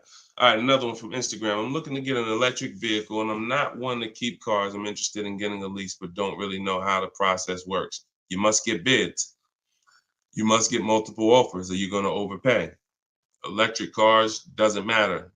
Same process. Bid, exotic cars. When you look at, Sean's getting an electric truck. He probably got it already. But he sent me this message, and he was looking at a $73,000 F-150 Lightning. He ended up getting $20,000 off the truck. Now he's buying it. He's not leasing it. So, Taupe had an electric BMW lease. She got a BMW i4 e-drive, $54,000. She got her bids. She ended up saving $8,500 total with the rebates and the discount. She's paying $690 a month for a $54,000 vehicle. So these deals that you're seeing, these are real deals. These are below market deals. These are not going to be had going into dealers and negotiating because one, you're never going to get that deal from an 80% dealer. It's not going to happen. An 80% dealer will never discount the car enough for you to get the best price. So you don't know. Unfortunately, there's no sign that's on, hey, we're an 80% dealer. Don't come here. There's no sign. The only way that you know is by getting multiple offers. Now, you could do it manually. You can call around, talk to some sales managers, and try to get at least 5 offers. We do it online. We do it with scripts and templates, and that's what's in my book. So if you just jumped on, my new book is called Cars from Home, 7 Steps to Saving Time, Money, and Avoiding Dealerships. It has all my templates in there, all my scripts. It's normally $97. But while we're on, for the next 30 minutes, you can get it for $24 if you get to my link in my bio before the 30-minute countdown is up. Once the 30 minutes is up, it does go back up to $97, which is still a great price because everything in that book is going to save you thousands and thousands of dollars. That'll be the most valuable book, but that's only if you want to use my scripts, my resources, and have me do the talking, which is you typing. But if you're going to do the talking, then I would call around and I get at least 5 offers, or you're going to overpay. No doubt about it. At least 5 offers. Okay. You can't calculate a lease manually. You can't try to calculate a lease and think. And even if you can calculate a lease manually, you still don't know what rebates are, what incentives there are. Sean didn't know there was $15,000 in rebates. How did he find out? Multiple offers. The best offer ends up revealing, wow, it's $15,000 in rebates on this truck. He wouldn't have knew that just walking in and trying to see, all right, what's the best deal I could get? 80% deal is never going to tell him it's $15,000 in rebates. So multiple offers is a must. Okay. Go ahead, Dolan. Great question. I'm new to your platform. I joined late. What do you recommend I do? I'm not sure I understand the question. What do I recommend you do about what?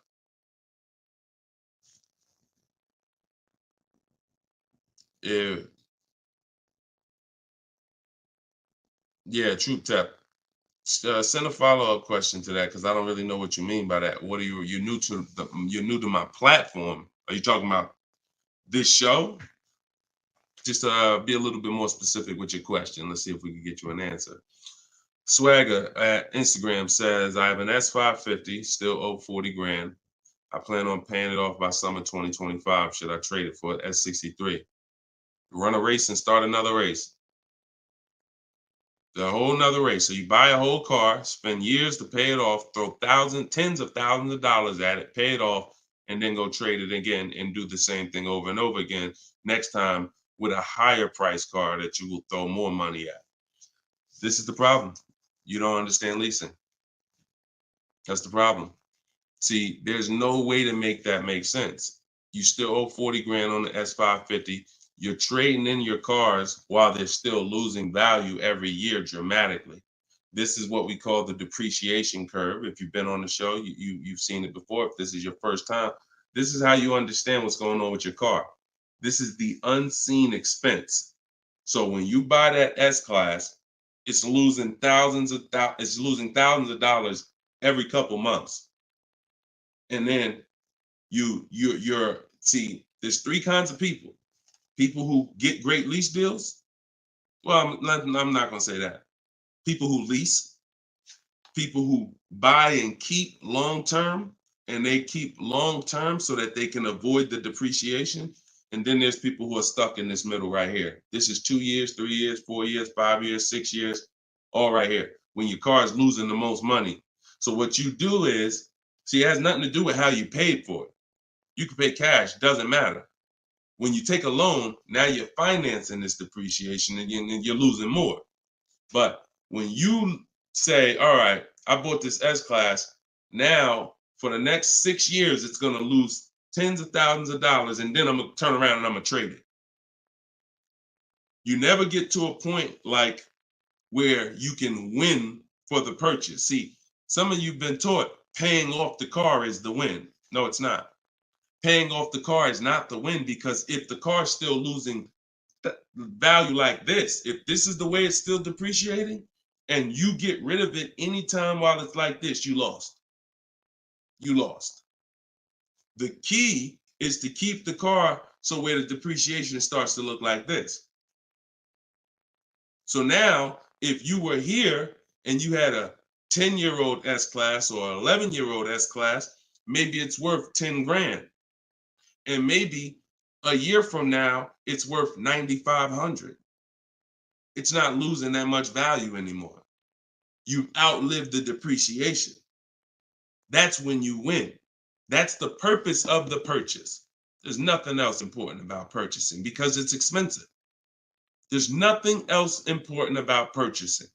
No other benefits, in my opinion, about purchasing other than I can get to the point where I get here.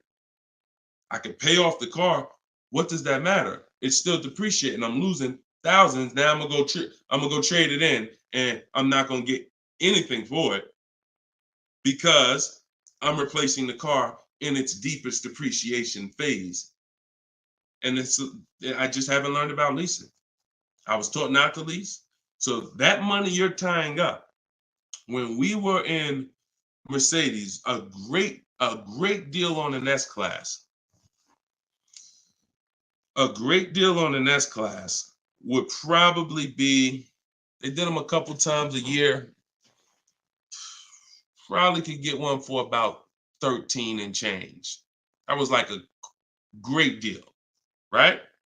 So 13 and change, you're talking, dividing that into the MSRP, which was about 110, you're talking, okay, 1.2, 1.25, 1.3% lease on an S-Class, great deal.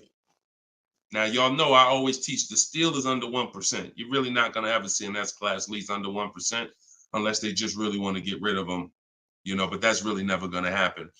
1.2, 1.3, 1.5 is the max. You're paying too much for a car you're leasing. But I want to give you a scenario.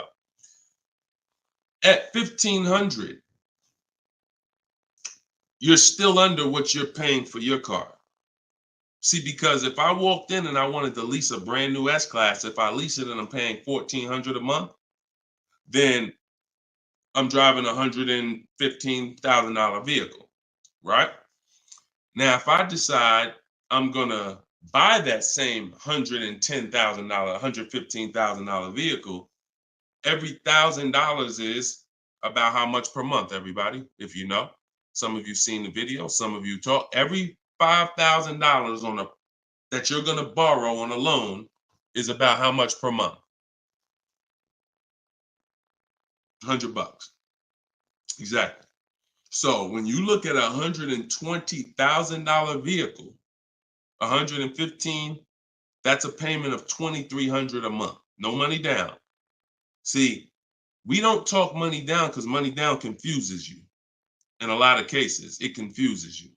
When you look at the deal with no money into it, no money, now you can start to see how much money you've kind of been missing.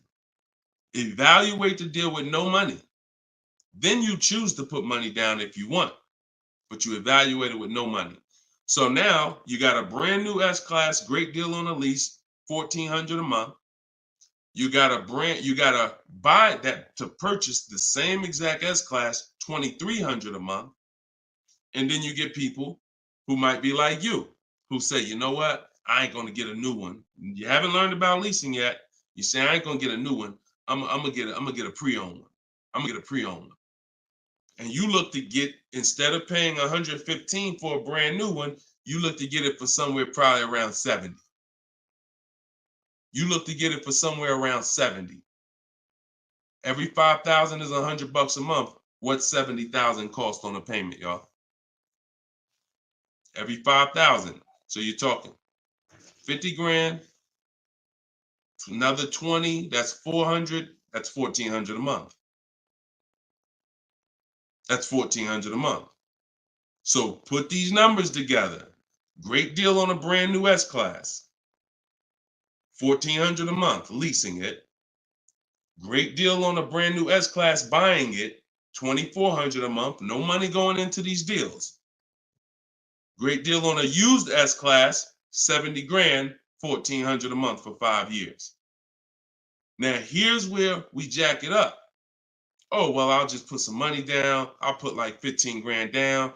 I'm gonna take a 6-year loan, God forbid, 7-year loan, stretch the payment out, try to get that payment around 1,000 a month.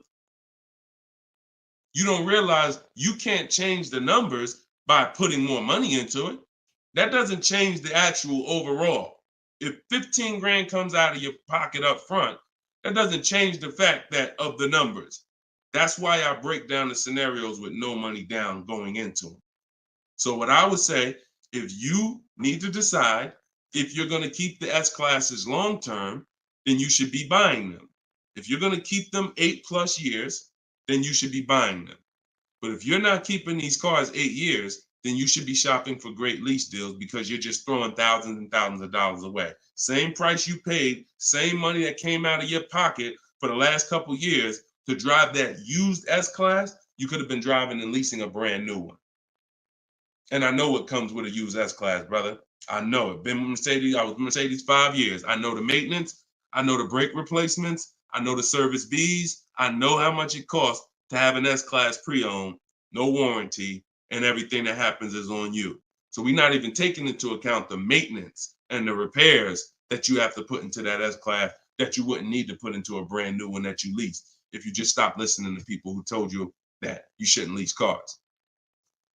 No doubt about it. So that's the best advice I could give you, brother. All right, go ahead, Dolan. Shoot the next one up. Use your pointers to get a new 24 GB80 Genesis. Salute. Enjoy it, Austin. Great deal. That's what I did. I worked the deal, no money down, got them the low, then hit them with the down payment, plus went and pre-approved. There you go. There you go. See, you're able to understand when you're shopping with no money down, no money going into the deal. Don't show me what anything looks like putting money into the deal. We determine if we want to put money into the deal later. Shop, get the best price on the car. Find the dealer who's going to get the best price on the car. Then we'll work out the finances. Then we'll work out the details. Most people go right to the, all right, what's the monthly payment? All right, what should it, how much should a brand new GB80 be? Depends on who you buy it from. Depends on what they sell it to you for. First things first, we got to find a dealer that's going to sell us the car for the lowest price. Good job, Austin. Congratulations, man. GV80 is a nice vehicle. Enjoy it. How much should CPO normally charge? How much should certified pre-owned normally be charged for Genesis G70? You haven't seen enough of them. So if I'm looking at a used, so example, I got a 2020 Infinity truck that I got year and a half ago. If I went in wondering how much it should cost without knowing, then the market's going to tell me. Now our goal is to get below market deals. So whenever we're getting below market deals, we are always we need to know what the market is first. You can't get below market deals if you don't know what the market is. So when we're getting offers on new cars, it's easy because we can see what the market is with all the offers we get. We get 5 offers, we get 7 offers, we can see what the market is. And we can see the low side of the market, we can see the high side. You got to do the same thing with used cars. And you go on every marketplace, we use 8 of them. We use cars.com, Driveway, Carvana, CarMax. Some people say, oh, CarMax is, if they're, listen, I don't care if CarMax is overpriced 90% of the time. The 10% of the time that they're not, they're going to be in the runnings. You know, it's like Best Buy. I know Best Buy is going to be overpriced for electronics 90% of the time. But when I needed to get an iPad for my wife, Best Buy had the best price. So if these people need to be in the runnings or you're going to overlook some savings. So yeah, we'll look at, CarMax, Driveway, Carvana, Carfax.com, Cars.com, Auto Trader, Car Gurus, eBay Motors. So we're looking everywhere there used cars. And then we're going to look and we're going to sort by lowest price to highest price to see where the low side of the market is. Then we do our narrowing down. I need to know what the low side of the market is. If it's 24, if it's 4, when I was shopping for my truck, the low side of the market was 30 to 31 to 32. That was the low side of the market. So when I saw it and I narrowed it down based on Carfax. This is how we narrow it down. This is my system. All in my book, all of what I teach, all of my live shows, this is our system. Narrow it down by title history, then service records, then accident history. Then we need to check the original MSRP. Can't get a good deal on a used car without knowing the original MSRP. How you gonna do that? Who's bought a used car in their life? Type the letter U. If you bought a used car in your life, type the letter U in the comments. Anybody who's bought a used car, type the letter U.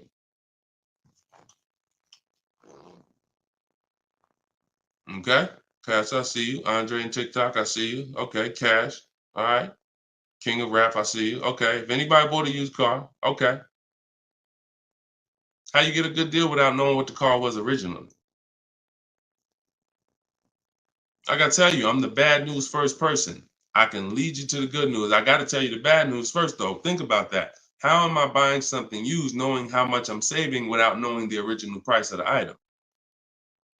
2 reasons. 1, I need to know the original price to know what real discount I'm getting. 2, I need to know what's in the car. So when I narrowed it down to I had 4 Infinities that I had narrowed it down to. They were all white. They were all asking between like 31 and 32, similar price range. This is where we get in trouble at. I pulled the original window stickers of the cars. I see that one of them brand new was 46. One of them was 48. One of them was 52. And the one I got was 54.5, brand new. So I'm able to see the discount percentage. In my book, I call this the true value percentage.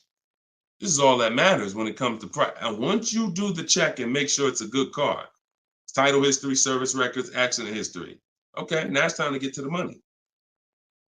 I need to know what the car was originally. I know 54,000. This one I paid 31.8 for. I got a 42% discount. Now, if I would have took the one that was $1,000 less on the asking price, because I didn't know how to do this. Now I didn't know that one was only 48,000 brand new. So it's a smaller discount. It's probably only saving me 30 something percent. The one I got was 42%. Forget what the dealer's asking. The dealer was asking $1,000 more than the other ones I was looking at. But once I saw what the original price of the car was, I knew that that was the best value because you got the most expensive car brand new. Why would I take a car that has less equipment because they're charging $1,000 less for it? But it has 7,000 less equipment in it, 7,000 less features in it. It's the little things, y'all. It's not the big thing. It's the little things that you're missing. And this is what we do. This is why I'm here. And for those who are willing to listen, we teach you how to do it the right way. These things you haven't been taught to do. And once you hear it, you're like, dang, that makes sense, right? How the heck? Why wouldn't I want to know what the new price was? Don't even know what equipment's in the car. I knew the day I got the car, it was an edition 30. I saw the original window sticker, remote start, all these features, backup cameras all around, black mirrors. I saw all of that because I got the original window sticker. These are the things you must do. And the last thing we do is we verify there's no bogus fees before we go to the dealer. Because some people will be in the lowest prices online, but they have no intention to sell the car for that price. They want you, they're depending on you to come in because they know other people will, untrained, no strategy, walk right in. Hey, I saw the price online. Okay, yeah, sit down, sir. Let me do these numbers for you. Price goes up by $5,000. No intention. So you wasted your time. I'm listen, God bless you. Yo, Deshone, I'll just walk away. I'd rather not walk away. I'd rather you not have to walk away. And when you truly learn the science and the right strategies of shopping online, like I'm teaching you, you won't be walking away because all you lose when you walk away. Still need a car, don't you?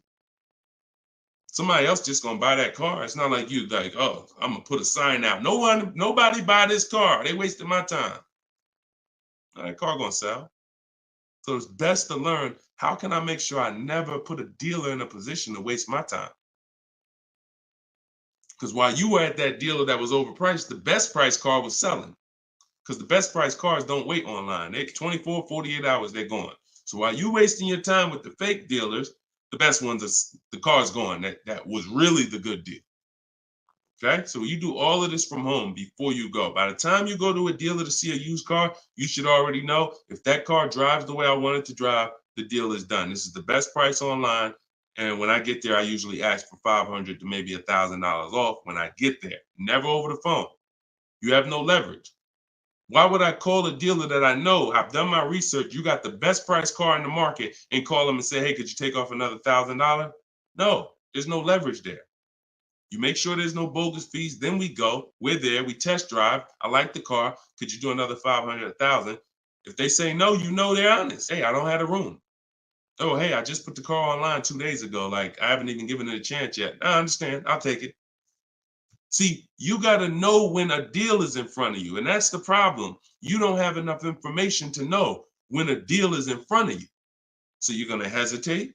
And you're going to walk away from a deal because you think, oh, nah, dude don't want a deal, man. I asked him to take off $2,000. You can't take off $2,000. You didn't do your research. Because dealers use a tool called vAuto. They know where their car is priced in the market. vAuto tells them where every similar car is priced at online. So if they're the top 3 prices online, they run their business a different way. They want to sell cars fast. You can't go in thinking you're negotiating with someone who marks their cars up by thousands, who's number 15 on the price list. You walk into the best price deal online and think, yo, I'm asking for $2,000, $3,000 off. Let's go. You don't want to negotiate? No, you got it. And when you do your research, you know where the best price is. And that's what I want you doing. I want you walking in, if you're shopping for a used car, knowing this is the best price car in the market. I verified there's no bogus fees. I'm going to drive it, and then I'll ask for a little money off when I get there. And regardless of the answer, I know I won. They split it with me, I won. They can't do anything more because they're the lowest already, I won. If they accept the offer because they're just like, listen, you drove down, man, let's go, let's get it over with, I won. Either way, I win. That's the name of the game. Thanks, Austin. I appreciate you, man. Go ahead, Dolan. Next question. Okay. Casa Day, could y'all keep, if y'all gonna spend some time with us on TikTok, can y'all tap the screen and just run the likes up for us so we can get TikTok, so we can make sure TikTok knows we're doing something big over here. They can send some more people over. Appreciate y'all. Yep. Thank y'all. I see them running up. Thank y'all. Every couple minutes, y'all just tap the screen. It just helps the broadcast. We appreciate you. This is from Facebook. Casa de Cel. Hi, I'm paying off a Land Rover. Blue Book says its trade-in is $40,000. That's garbage. So throw that out the window. Blue Book is trash. Blue Book is a marketing website. They don't buy cars. And so what you want to do is you want to get a real number, which is an offer. Your car is not worth what an algorithm says it's worth. Your car is worth what someone's willing to pay you for it today. So you want to go, this is part of our process. We call it equity assessment. There's 7 steps in my book. Once you decide leasing versus buying, that's step 1. Most important question is, am I going to lease or buy? Because you can't get a good deal on a purchase if you should have leased. No way. If you were supposed to lease, because you don't keep your cars 8 years, but you bought, you have a horrible deal. You're going to lose it depends on the price of the car. You'll lose over 10,000 on a higher price car. You probably lose 4, 5, 6 grand on a lower price car, at least 4 grand, 5 grand. So that's step 1. Now, once you decide that, we move to step 2, which is the equity assessment. Equity assessment is any vehicle we have, we need to assess if there is equity in it or what the equity is. And it's based on offers. So when you go to Kelly's Blue Book instant cash offer, not KBB, not Blue Book, instant cash offer, Kelly's Blue Book, you're going to see that Kelly's Blue Book led you astray. In most cases, telling you your car is worth $48,000. Because this is when we begin to expose that Kelly's Blue Book was a marketing website and they would tell you anything. Kelly's Blue Book is owned by autotrader.com. What they began to do maybe 7 years ago is they begin to buy cars. So they didn't just give you there was a little button on here that says, we'll make you a cash offer. And I would do this with people in the dealership when I was there. They would come in and say, hey, Blue Book said my truck is worth $48,000. I said, oh, really? Well, and I explained to them that Kelly's Blue Book is an algorithm site, but they do have this feature where you can click a button and you go through a nice 5-minute appraisal and they'll make you an offer themselves. So now let's go through this and let's find out what they're going to offer you. And you go through the 5-minute appraisal and they make you a cash offer, and it's usually $2,000 to $3,000 less than what they told you your car was worth. So they'll send you into a dealer fighting for a number that's not real, and you're looking unresearched, unaware, walking out saying, oh, well, I know my car's worth 48. So that's why we don't use them. And again, the offer you're going to get is from them. So it's not even like, well, oh, we don't use Kelly's Blue Book. And then, no, we use Kelly's Blue Book, the instant cash offer tool. And you're going to use that. You're going to use CarMax. You're going to use Carvana. You're going to use Driveway. You're going to use AutoNation, Sell My Car. And you're going to use Car Guru, Sell My Car. And this will take you about 20 to 25 minutes. You're going to get 6 offers because everything we do is a bid. And then you'll know what your car is really worth. That's the first thing. Before you think about what you're going to replace the car with, let's get the real most money for your car. Equity assessment. So do that first. Okay? Yeah, Kelly's Blue Book is trash, but not the instant cash offer tool. But yeah, we would be sitting there and the person will have their printout, like a number like that, 48,000. And then we go right through it and they're like, oh, wait, now they only offer me 45. Yeah, right? So if the people who told you your car is worth 48 is only offering you 45 for it, what does that tell you? Oh, go back to that site that they offered you 48. You see all those banners, see all those marketing banners and ads? Yeah, that's why they need millions of people to come there to have that make sense for them. All right, go ahead, Dolan. Next one. Right. This one's TikTok. Can I get advice on walking in a dealership with a check in hand strategy? Don't walk in with a check in hand. 80% of deals are overpriced, Andre. You can walk in with a check in your hand. If you get somebody who's really good, they're going to take the check. And that's the mission. Get that check out of your hand into our bank account. And if you're dealing with an 80% dealer, you lost. See, again, I'm giving you boundaries so that you can understand. If you break the boundaries, if you choose to go over the boundaries, that's fine. But I've been doing this for a very long time, and everybody that knows me, everyone that's close to me, be it here in New Jersey or be it in my group, they know that I'm the person who helps you save the money on cars. I would put my money against anybody that I'll get a better deal than you. Now, if you're shopping, I wouldn't put my money against any of my people who learn from me. Anybody that learns from me, I wouldn't bet that I could get a better deal than them. If we got the same time frame, we're gonna get about the same deal. But somebody who has no strategy, just shopping, going into dealers, I'll put any amount of money. I bet you $1,000 today that I get a better deal than you without even leaving my house. So I want you to be in that position because you don't know who you're dealing with. If you're in an 80% dealer, they knock off $3,000 for you, $5,000. You think you won? Look,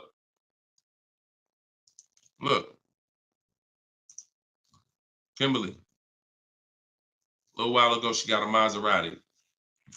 Posted this in the group. It was a $91,000 Maserati. She ended up leasing it for $944, but I want to show you the money breakdown. Before she accepted that offer, she had an offer of 20 grand off right here. So she had an offer on an 86. So pay attention to this. $86,000 vehicle, they were taking 20 grand off for her. 20,700 to be exact. She ended up going and getting a $91,000 vehicle for $944 a month. So even a better deal. So she ended up saving more than 20 grand, more than 21 grand. Why is this so important? Because if she would have went in and got excited, she'd have walked into a dealer, walked in, and somebody would have said, all right, listen, I know you're serious. Today only, I'll knock 10 grand off for you. 10 grand. She probably never heard that in her life. $10,000 you're going to take off the price of the car. Yeah, I knocked 10 grand off. All right. Somebody who's not educated, someone who's not researched, rather, someone with no strategy. Let's go. Let's sign that. And telling our friends, you know, they took 10,000 off from me. Until we get 5 to 7 offers, we don't know what the best number is. She wouldn't have saved over 21,000 on her brand new Maserati. So when we talk about this money is not hundreds. This money is thousands. Some of you, if you're buying luxury cars, tens of thousands, 5-figure deals that you are going to just leave on the table. Going in, that's some 1990 joint. Oh, walk in, check in hand. Yo, I got a check. Who wants to sell me a car? 1990. You're doing the same things that someone in 1990 did. Let that sink in. So what do? You stay home, you get offers from home. Now, all of you who are like, Deshone, I want to do it your way. I don't want to have to figure this out. Give me the roadmap. That's my new digital book, Cars from Home, 7 Steps to Saving Time, Money, and Avoiding Dealerships. All my scripts are in there. My strategies for leases, my strategies for purchases, my strategies for used cars, the bank bidding war, where we make banks and credit unions bid for our loan. We guarantee all the money that we want to guarantee that there was not a dime that we could have saved when we make our car deal. And the only way that's going to happen is through bids. When I sell my car, not trade it, I get bids. When I buy my car, I get bids. When I get my loan, I get bids. You walk in with that check, man, that check won't be in your hand very long. So everybody can get the book for 75% off. It's normally $97. But in my TikTok bio, click the link in my TikTok bio. You won't leave the broadcast, so you could actually come and catch the last couple minutes of the broadcast. But go there as long as you get there before the timer. It's 30 minutes. Once the timer hits 0, it's back up to $97. And if you're on Facebook or if you're on YouTube, we got a link in the comments section for you. If you're watching us on a television, then you can use your camera and you can scan the QR code and it'll take you there. Get your book for 75% off, and you'll have these strategies for the rest of your life. And I also update that book. Some people say, man, is the book available in print? There's too many things that change. I change scripts. I change templates I use, websites change, Vroom went out of business. I need a digital book. I can update the master file so that way you open this book a year from now and it's updated. So you'll see some of you got it 2 months ago and you open it today and you're like, wait, I see something a little different. Yeah, because I update the book regularly. So get your copy before. And even if it goes back up to $97 and you miss the welcome offer, what are you going to save? What do you really think? How much money do you think you're going to save using my stuff? That's what you should be holding me accountable to. I'm going to get Deshone's book, and I want to save the same amount of money Deshone would have saved on this deal. And when you see these people, Bonita, when you see Kimberly, when you see Sean, when you see Eddie, all these people I share throughout the shows, they're getting the same deals that I would have gotten. But they were just like you. They weren't in the car business 14 years. Frina, she just got this Jeep a little while ago. Look, 2024 Jeep Grand Cherokee. Look, $65,000 MSRP, $579 a month, 0.88% lease deal.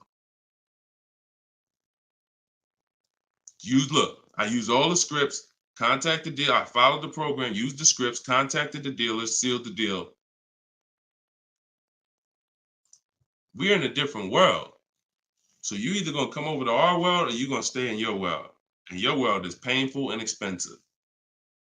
Painful and expensive. Spending hours in dealerships, multiple visits, going back twice, 3 times. Painful. Every car deal I make is from right here where you see me at. I'm right here. Go ahead, Dolan, shoot the next one up. Austin, I see you. God bless you and everyone online. I have to get back to work. Thanks for checking in, man. Always enjoy the new car too. Because my payment is due in 15 days. Enjoy, man. God bless you. Swagger from Instagram says, it's smart to buy the vehicle after leasing it for 3 years. No, it's a horrible idea. You've already had the vehicle for 3 years. You're buying a used car now. So leasing and purchasing is an entirely different philosophy. When we lease, we're getting great lease deals. We're driving vehicles for pennies on the dollar compared to people who purchase them. All those lease deals. You saw Frina, that same $65,000 vehicle is $1,100 a month. Someone is out there paying, unless they put up a ton of money down, they are out there with that same Jeep that Frina just picked up and they're paying $1,000 plus a month for it. She's paying $579. Why? Because they said they don't lease? Well, you go ahead with your non-leasing stuff and pay double what I'm paying. Now, if you're keeping the vehicle forever, 8, 10, 12 years, in my book, I created the 8-year rule. The 8-year rule is when you begin to win as a purchaser, because that's when the depreciation is going to cool off and make sense. You can get some of this money back because the person who's leasing is killing you in terms of the money that's not coming out of their household compared to yours. They're killing you. So you now need to try to catch up one day. And if you catch up, the only way you catch up is you keep your car until the depreciation cools off 8 years, 9 years, 10 years, 12 years. And that's where you win. You can't do that with a lease. But keeping your car 6 years or 7 years is not anywhere near enough time for you to catch up to a person who leased and got these great lease deals. Because you're paying for the whole car. New car, used car, doesn't matter. A new car, you're paying thousands more than a person who leases. A used car, over 8 years, you're paying about the same money as a person who leases for a used car. So by the time you go and replace that car, if you kept it 8 years, your car's already 11, 12 years old, 13 years old. Person been leasing, been driving brand new cars. So there's no comparison. It's great lease deals are here, long-term purchases are here, and everyone stuck in the middle is just losing thousands and thousands of dollars. I'm sorry to tell you, but if I don't tell you, no one's going to tell you. You buying cars, trading them in 4, 5, 6, 7 years, when they're still depreciating heavily, you're losing compared to people who purchase and keep long-term and people who get great lease deals. You're losing thousands. If you buy your lease, now you're switching and saying, okay, why do I want to buy a used car now? Because that's all buying a lease is. Let's take let's take the aspect out of it that complicates it. When you are buying your lease, you're buying a used car. That is it. Except you don't have to go search for it. It's right there in your driveway already, and that's the only difference. So what makes you say I'm going to stop leasing to buy a used car? You'd have to be saying I'm ready to keep something long term, 8, 10, 12 years. So if you're ready to keep something long term, then buy it. Because you're going to need to be committed to keeping it long term because you've already been driving it for 3 years. You've already been driving it for 3 years. So where are we actually going? You're going to look up in 3 years, 3 more years, and you're going to say, Dad, I had this thing 6 years now. Now, if you're like most people who buy their leases out, you're going to take a 6-year loan. Because in order to get a comparable payment to what you were paying for your lease, you're going to need a 6-year loan. So now you're going to look up that, just so you know, 6-year loan plus the 3 years you leased it, that's 9 years. Same car. Same car. So you're paying on the same car for 9 years. And then you look up in 3 more years and you're like, man, you know what? I'm ready to get out of this. Still got 3 years of payments left. Only scenario where you can pay on a car for 6 years, turn around and still have 3 years of payments left is when you bought your lease. Makes 0 sense. Makes no sense. Unless you're keeping forever. That's a different story. You want to keep it till the wheels fall off, then buy the lease. It's the only way it's going to make sense because you're paying so long on a car, the same car, you better be keeping it long enough to have it make sense. And that's not 5 more years. Your loan ain't even paid off in 5 more years. Buying your lease is a horrible idea for most people. Horrible, horrible, horrible idea. And it's just because what you don't want to shop. You don't want to shop. You don't want to get in the market. Old strategies, you're scared. New way, sitting at home, get bids, let the deals come to you. Because that's what I see. I saw tons of people buy their leases for the last 3 years because they were just scared to shop. Oh, it's not now here. I don't want to.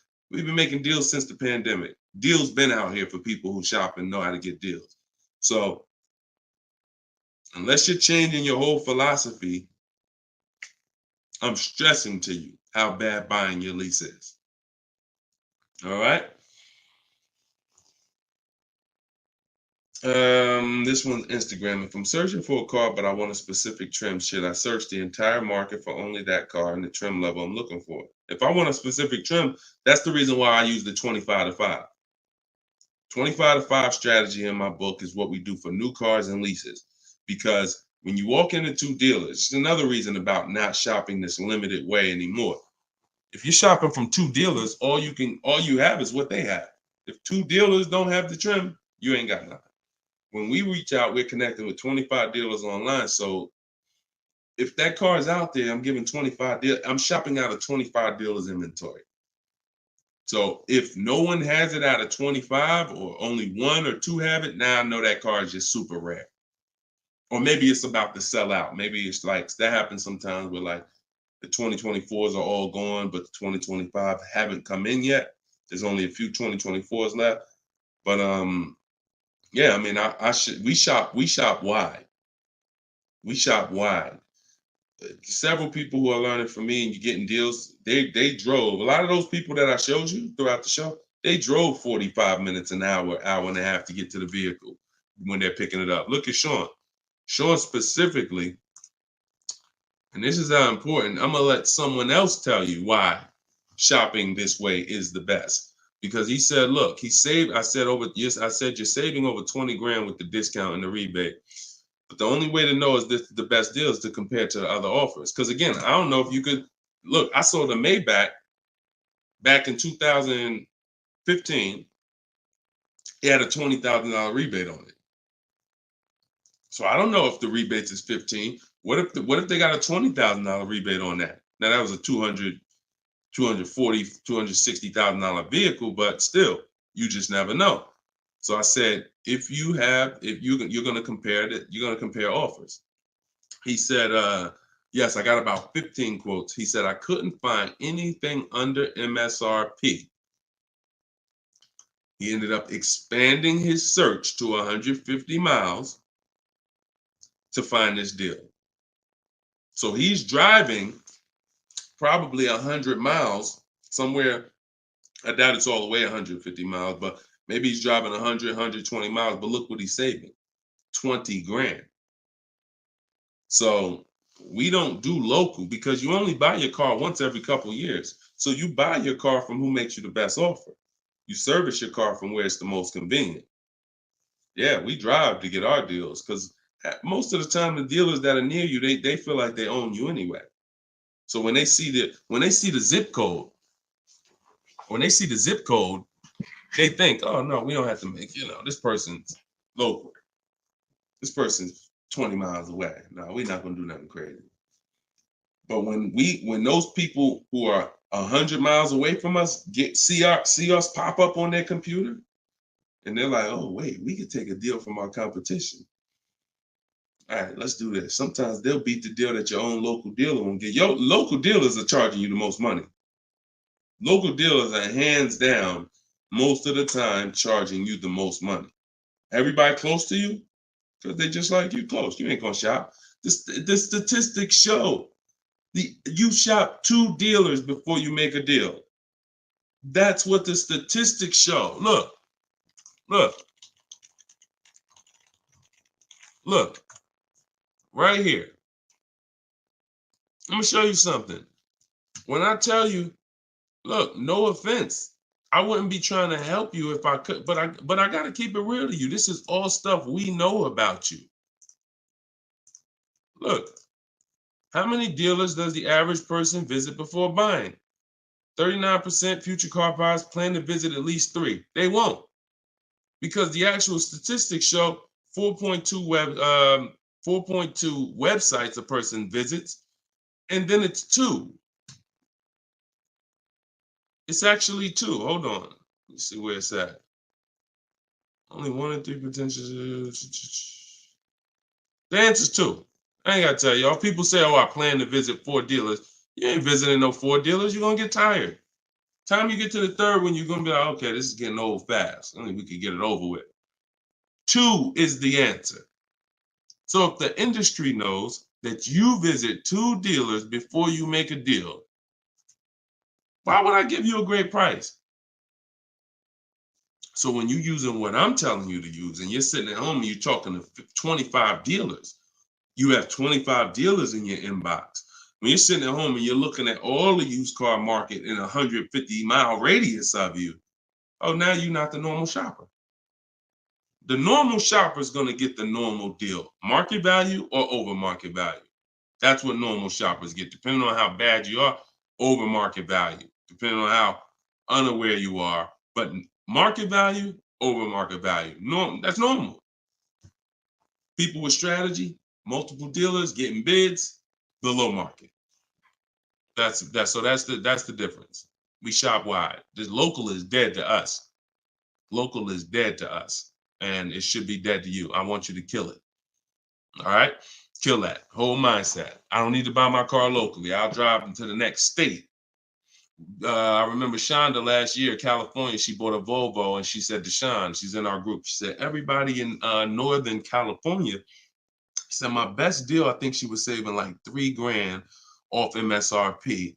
And she's like, but it's a dealer in Southern California though, that's taking like $6 grand off of me with my Costco rebate.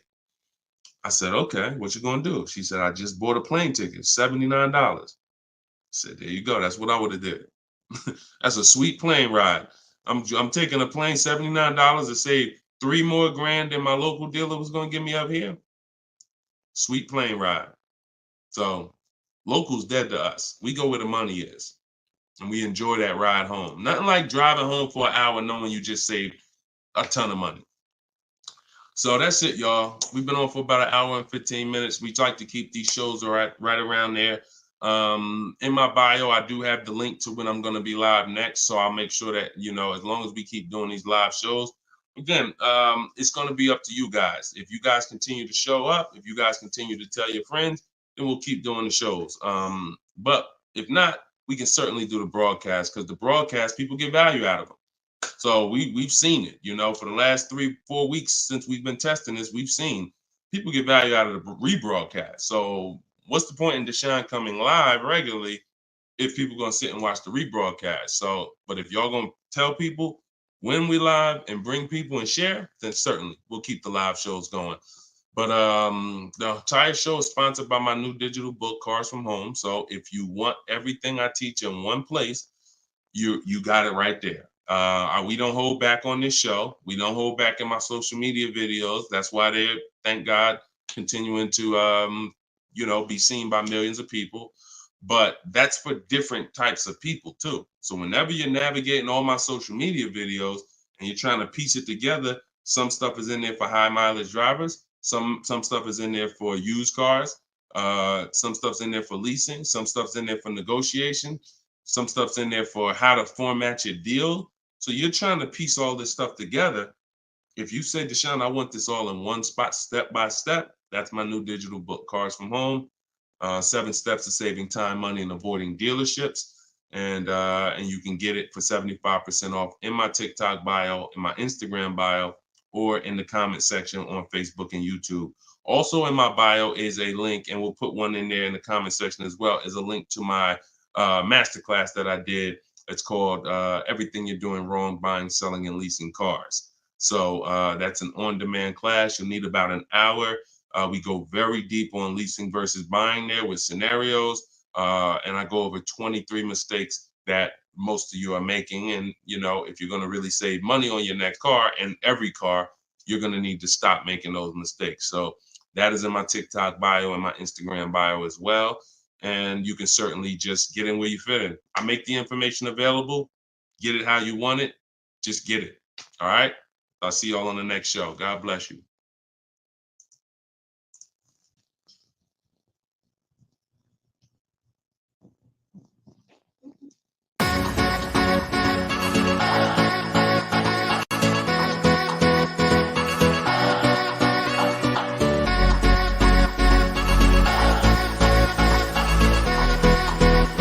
The worst possible thing you could say when you walk into a car dealership. I spent 5 years with Mercedes-Benz, 5 with General Motors, and the worst thing a person could say when they walk in is, if you could just get me to this payment, we got a deal. So your loan's probably still like 19, which means you got to pay to get out. You're upside down. It's called negative equity.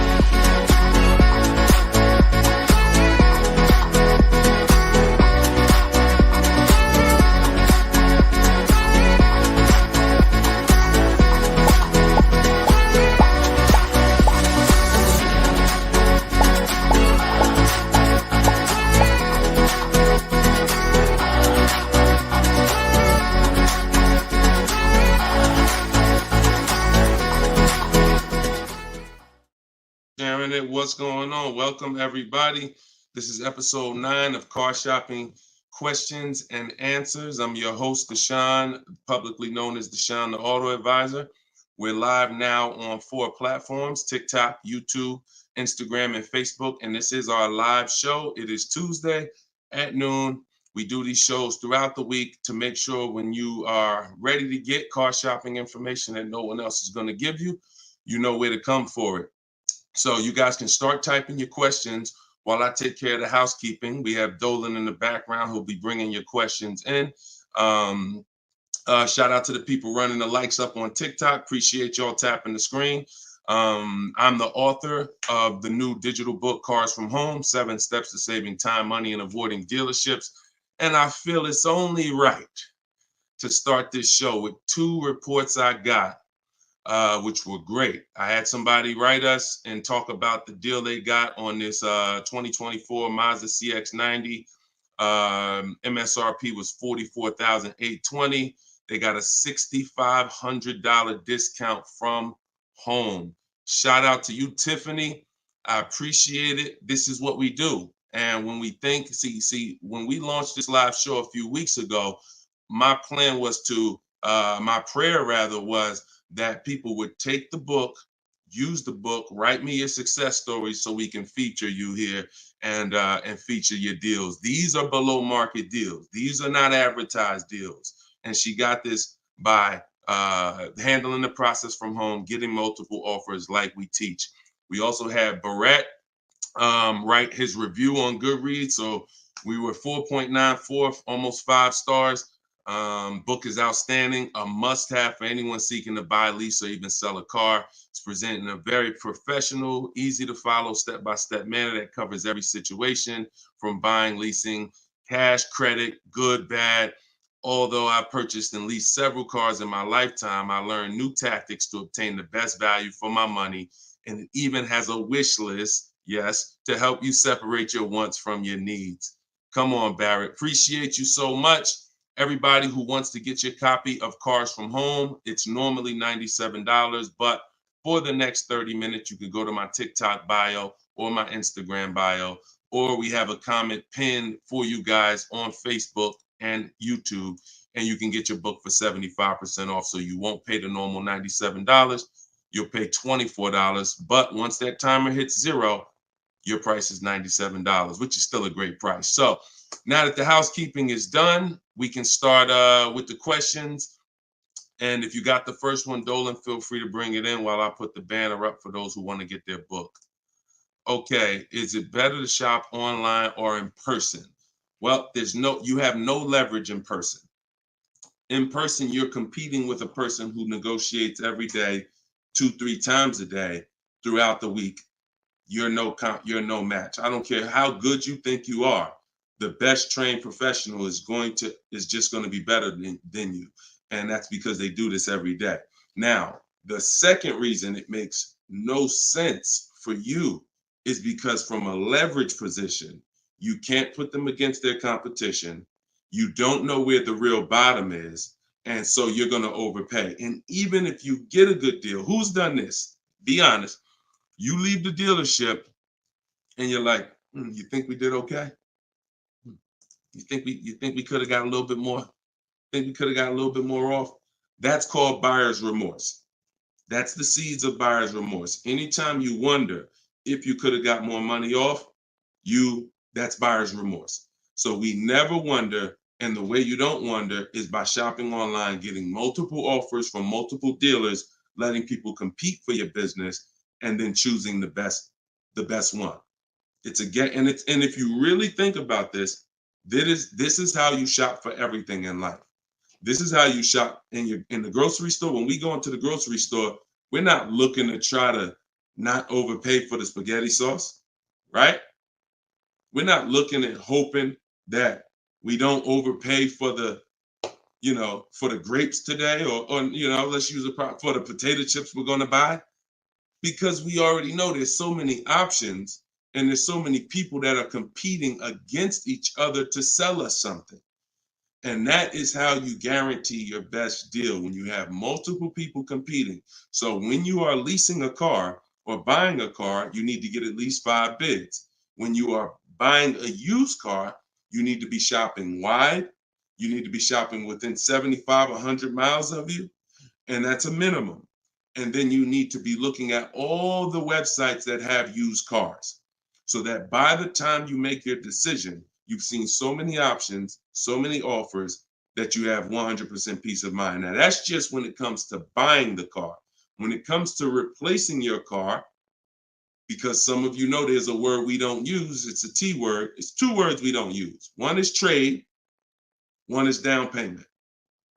Because we sell our cars, we don't trade. You never get the most money for something trading it. I don't care what you have. You got a baseball card, You trade that baseball card for something, you're not getting the most money for the baseball card. How do you get the most money for the baseball card? Put it on the market. Put it on the open market and let the buyers come to you and see what the best offer is. Never going to be from a trade.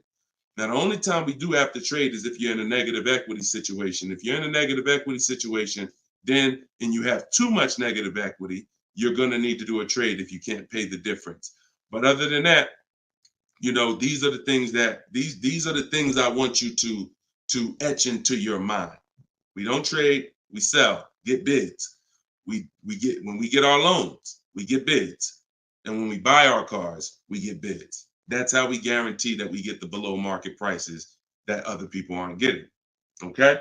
Go ahead, Dolan. If you got the next question, shoot it up. Okay, this one's from Instagram. What fees are included when you buy a car from out of state? I mean, if you're buying a car out of state, standard fees are, if you are purchasing a car, purchasing, not leasing, standard fees are tax, documentation, DMV. Tax, documentation, DMV. I've worked for a handful of dealers in my life. I've never once had fees that were outside of those fees. Never once. Shout out to y'all running the likes up. Could y'all keep running the likes up on TikTok? And shout out to the sharers. You know we appreciate you. Thank you for sending your friends. Thank you. Listen, you should at least be tagging your best friend. Whoever your best friend is, and hopefully we all have at least one. That's the person you should be tagging. They'll thank you. No one's gonna get mad at you for sharing my stuff with them. I guarantee you that. But shout out to the sharers. I appreciate y'all. So when you are, so that's an indicator.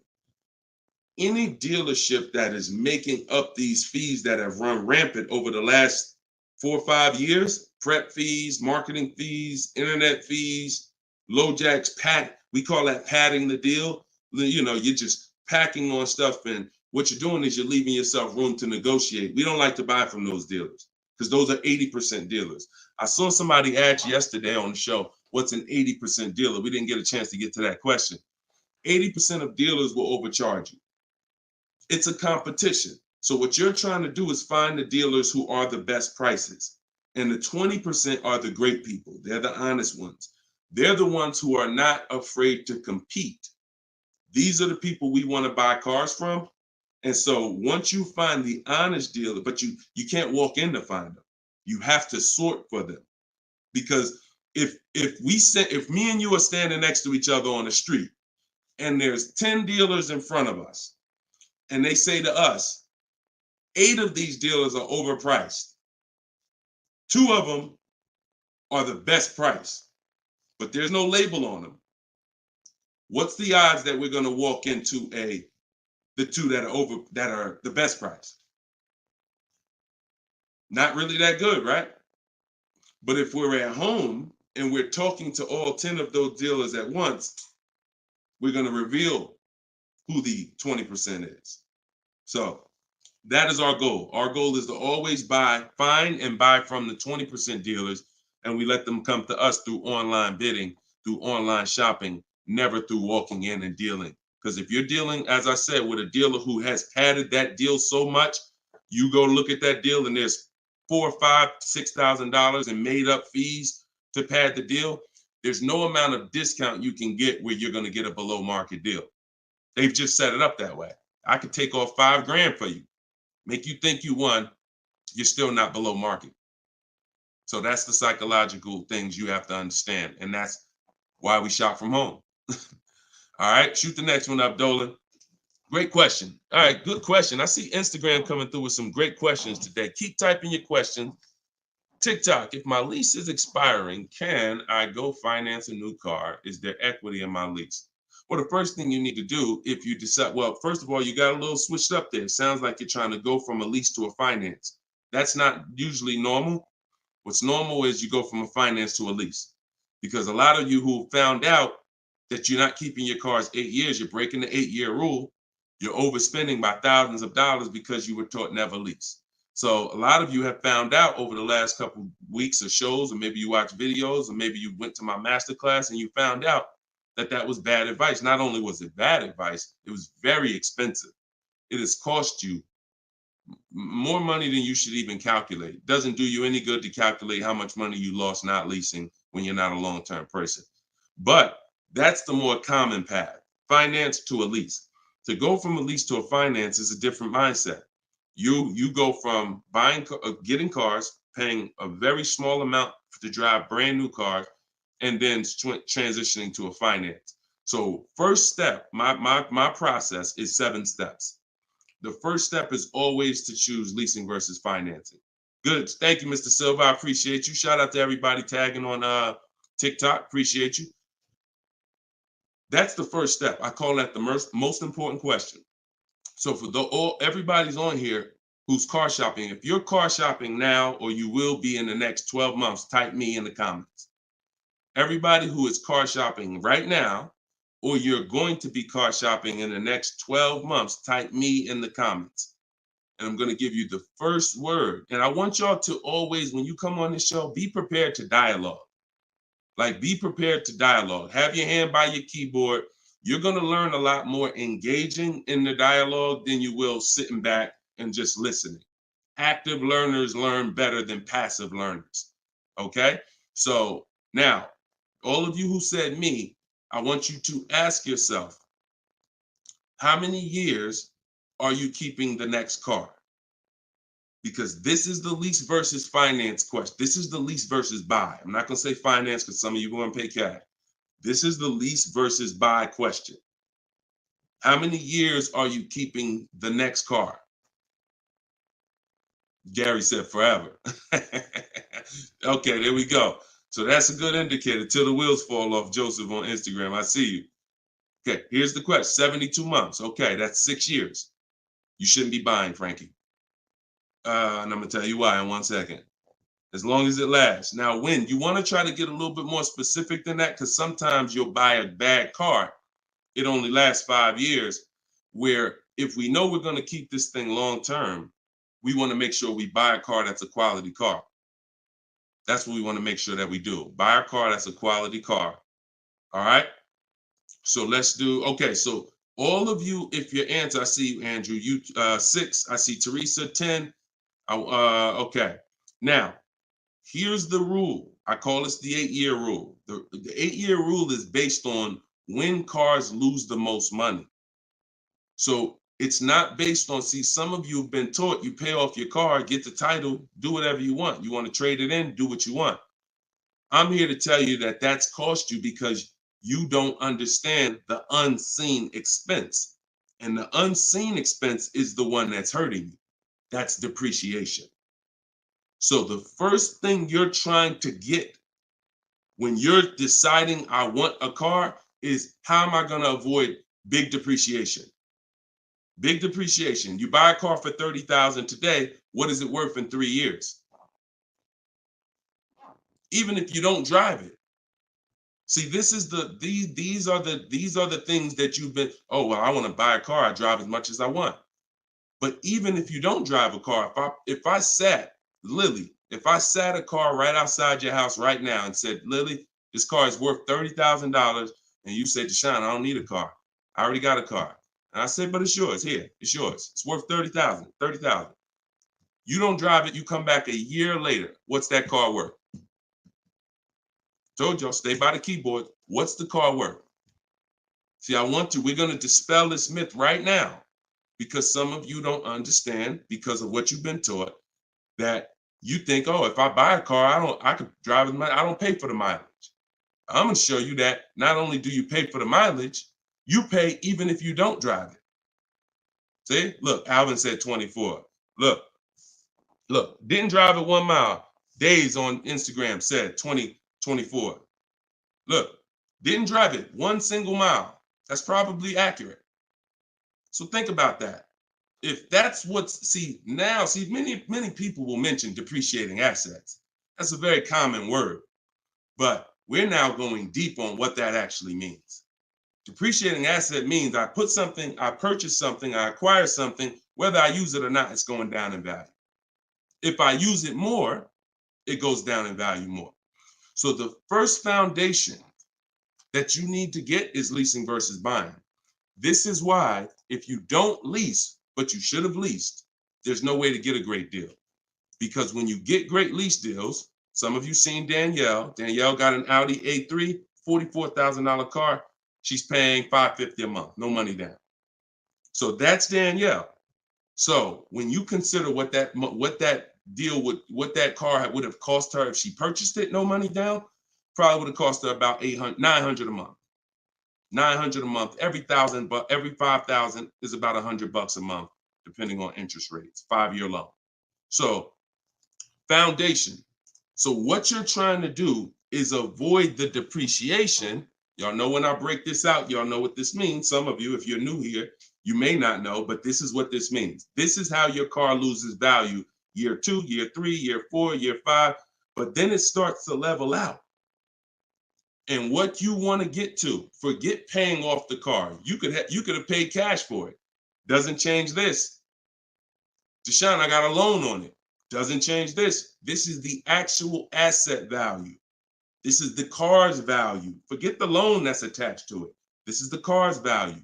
So your goal in purchasing, if you want to avoid this, see, some of you buy cars, trade them in here. Trade them in here. That's 2 years, 3 years, 4 years. You're trading the cars in when they have lost the most value. And that's a losing formula. Now, there's 2 ways that we avoid this. One is long-term ownership. Who has a car outside? They've had it for more than 8 years. More than 8 years. Type me if you have a car in your driveway or in your household, you've had it for more than 8 years. Type me.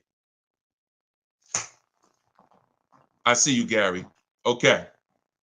Okay, I see you, Sergio. All right, more than 8 years. I see you, Twill. Now, this is where you win. Here's why. Your car is no longer losing value like this every year. Now it's only losing a little bit. Now it's only losing a little bit. You beat depreciation. See, the goal with a purchase is to beat depreciation, not pay off the car. You could pay off the car and still lose to depreciation because you replaced the car in the early life cycle. So if you are not buying the car with the intent to keep it long term, 8 years, there's no comparison to a person who's leasing. So there's 2 sides. One is the people like Danielle. One of the people who are like, Deshone, I'm not keeping a car 8 years. You should be shopping for aggressive lease deals, not normal lease deals, below market lease deals. That's what I teach. Or you should be purchasing, getting great deals, below market deals on purchases, new cars, used cars, with the intention to keep them long term. That's it. So that's all step 1. I call that the most important question. That my book is broken down into 7 steps. It's called Cars from Home, 7 Steps to Saving Time, Money, and Avoiding Dealership. Step 1 is the most important question. That's what we just hit on. It's the leasing versus buying, because you need to pick a side and you need to have a long-term plan based on what side you're picking. You can't be stuck in the middle. Stuck in the middle, you're going to lose all the money. You lose all the money stuck in the middle. Purchasing cars, flipping them in 3, 4, 5 years, you're losing all the money. Buying your leases out at the end, you're losing all the money because you're mixing the 2. Lease or buy long-term. This in the middle right here, that's the danger zone. Everybody clear on that? If we're clear, type clear. If we're clear, type clear. All right? This is Monday's live show. Wait, what day is it? This is Tuesday. Tuesday's live show, 12 o'clock. So whenever y'all don't see the banner on the show, then you know it's live. If you see the banner that says when we're live, then you know it's one of our rebroadcasts. But if you don't see the banner, that means we're live and you can start typing questions. All right, clear. All right, everybody's clear. Now let me hit the second part of Frankie's question. Okay, and for those who just came on, everything I teach is out of my new digital book. It's called Cars from Home, and you all can get it for 75% off. It's normally $97, but in my TikTok bio, in my Instagram bio, and in the comment section on YouTube and Facebook, we put the link there for you so that you can get your copy for it. You won't pay the normal $97, but you only got 30 minutes. It's a welcome offer. Once that clock goes down, to 0, your price is $97, which is still a great price. You saw how much money Tiffany just saved on her new Mazda, just using what's in the book. Saved herself, I think, $6,000. So go ahead. Oh, no. So, and then you move into the equity assessment. So once you decide, Frankie, which you already said you're only keeping the car 72 months, you should not be purchasing. Because if you purchase, we already went to what's going to happen. You can't win keeping that car 6 years and then replacing it. So you should now be doing your equity assessment, which is calling your bank, get your payoff, and then you're going to go to the cash buying websites. Don't use algorithm sites because they're worthless. Car Guru, Sell My Car, CarMax, Carvana, Driveway, AutoNation, Sell My Car, AutoNation, Sell My Car. 6 offers, 3 are from dealers, 3 are from online buyers, and these are the best offers you're going to get. They'll cut you a check the same day. That's our bidding system. That is how we do our equity assessment. We do not trade our cars in because we're not going to get the money that they're worth trading, which I hit on earlier. All right. I know we got a lot of questions being typed. Dolan, you can shoot the next one in. Okay, this one's from Instagram. I'm looking to lease a GLS 450. Does Mercedes have any third-party restrictions on selling your lease? So I wouldn't concern myself with that. I'm going to tell you why. That's like trying to think about the purpose of equity on a lease is a bonus. Shout out to y'all running the likes up on TikTok. Appreciate y'all. If y'all could keep tapping the screen every couple minutes, if you could just give it a little tap, tap, tap. That just keeps running them up. Just every minute. Every time you hear something and you're like, oh, that was good. Tap, tap, tap. And it'll just keep the likes running up. Keep TikTok notified of what we're doing over here. So you never want to base the car you're going to lease on if it's going to have equity at the end. The benefit of leasing is driving cars for pennies on the dollar compared to what people purchasing them. And you're avoiding depreciation that people purchasing the vehicles are going to take. That's the benefits of leasing. Now, there's a lot of other benefits too. I mean, you're driving a new car. You're under warranty most of the time. Depends on how many miles you drive.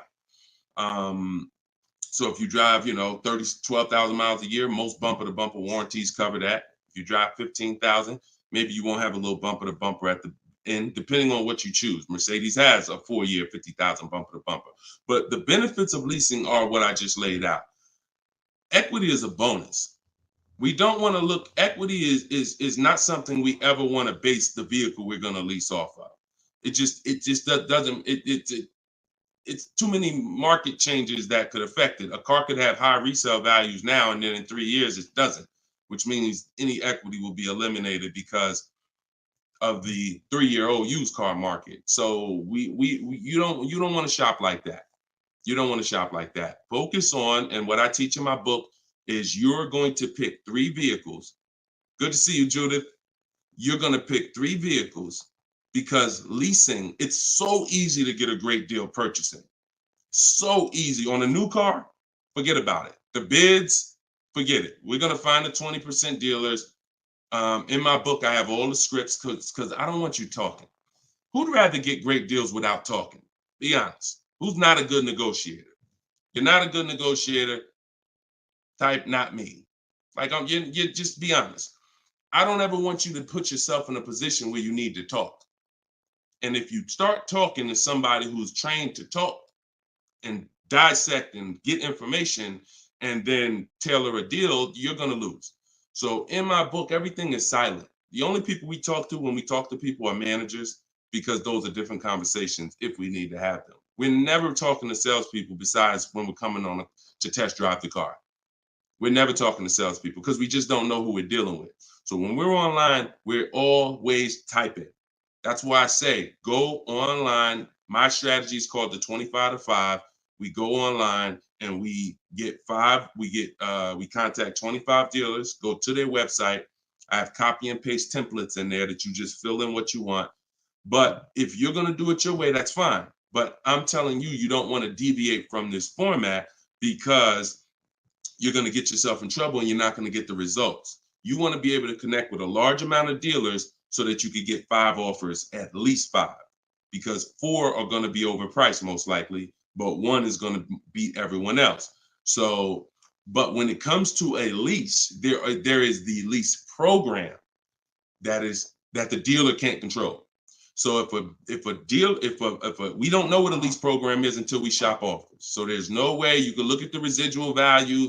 You can look at all this money factor. I know some of you who are in the math, you're like, oh, well, I'm gonna just look at the money factor and see. You can't tell because it can have a high money factor, but it have some good rebates. The only way we know a great lease deal is to shop the market, get our offers, and then if the lease program, if the best offer doesn't get you under 1.5% with no money down, then it's a bad lease program.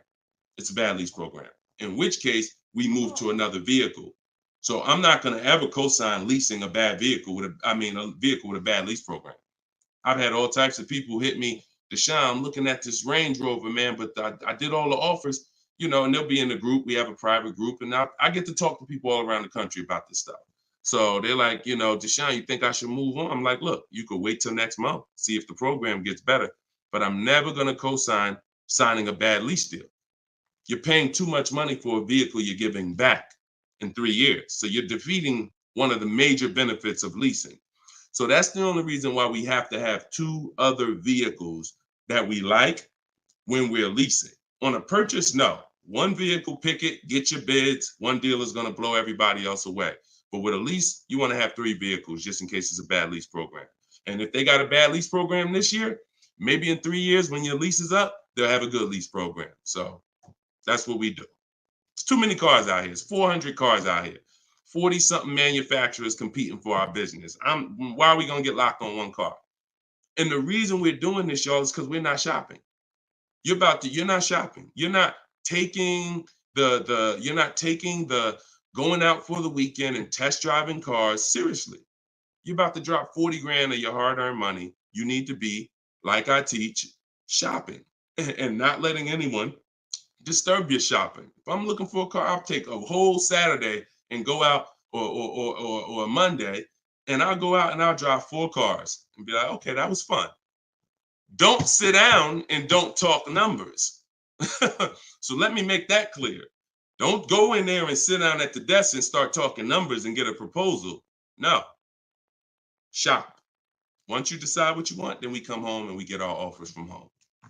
All right. Go ahead, Dolan. Next question. All right.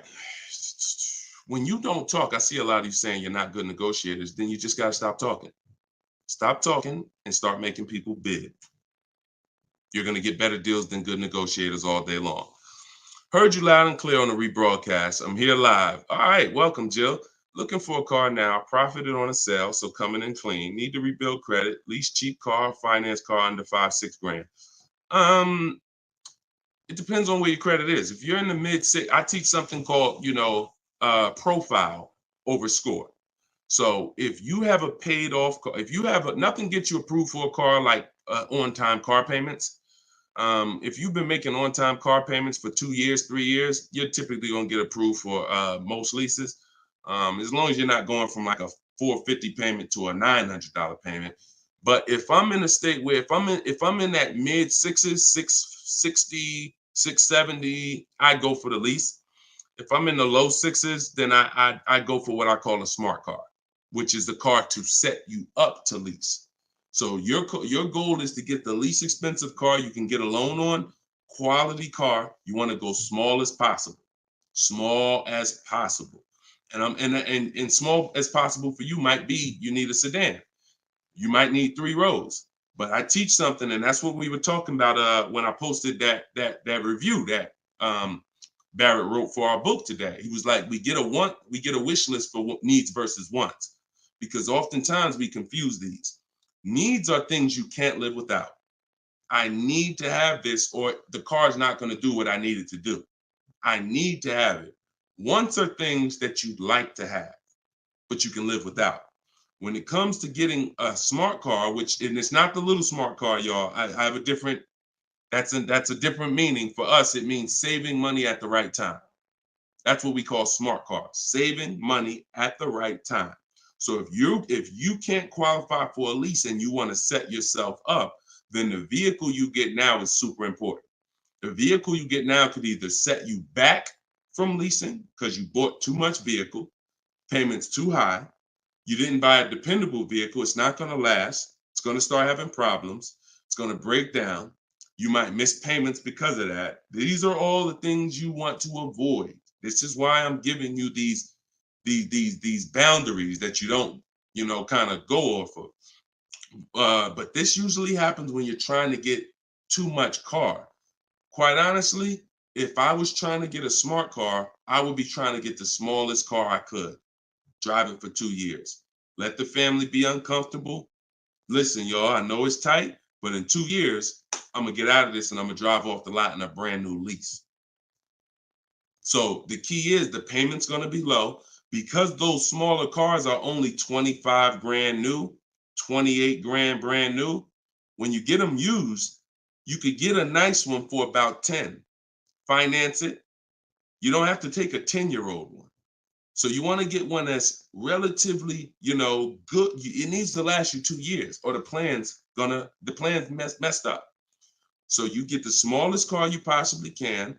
You drive that 2 years. That's your sacrifice car, and then you flip out of that car. Well, after you have 2 years of on-time payments, you flip into a brand new lease, and then you're leasing new cars from now on.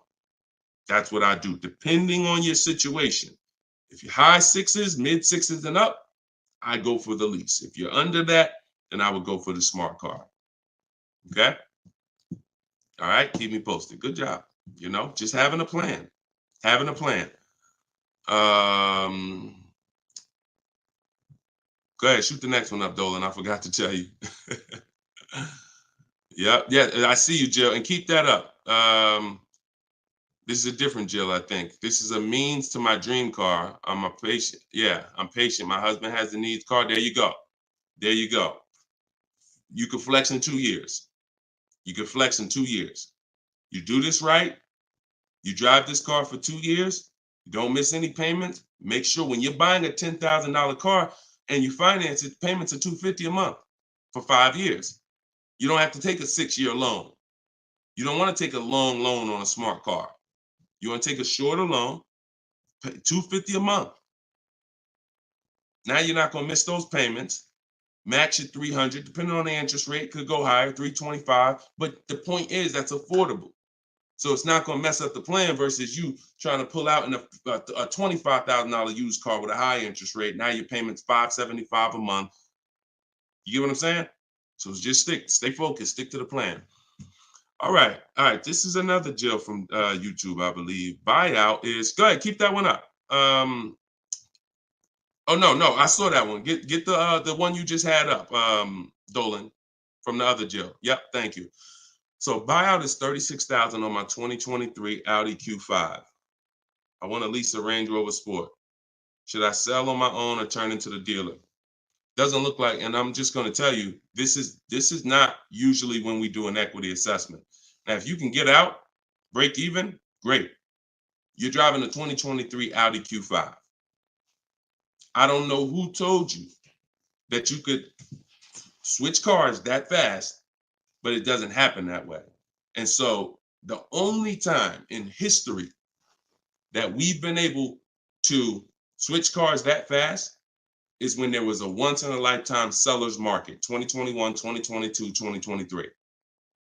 Once in a lifetime. Chip shortage, every single car was worth 5,000, 7,000, to some of the trucks were worth 10 to 15 grand more than they would normally be worth. Now, I told people back in 2020 that 2021 that was going to come to an end, and don't get used to this. But I told everybody who would listen, you need to cash out now because your vehicle is never going to be worth more today, never going to be worth more than it is today. But that's over. So if you may have cashed out, some people, you sold a car. If you sold a car back then, you can type, type dollar signs. If anybody sold a car from 2020 to 2023, and you got crazy value for it. Some people were like buying cars, and 2 years later, they got all the money back. I did that twice. I leased a brand new Jeep, 2018, and I sold it in 2021, and I made $8,900 after I drove it for 3 years. And my mother, I helped her sell her Mazda CX-5. She was a low mileage driver, and I helped her cash out. She made $10,200 after she drove it for 3 years. Made a video. I recorded her and my dad. They couldn't believe it. They couldn't believe that they drove a car for 3 years, turned around and sold it, got every single dollar they put into it back. And he was like, all right, man, I'm looking forward to doing this again. I said, Dad, this ain't gonna happen again. So enjoy it. You were part of a once in a lifetime market where you cashed out and you won.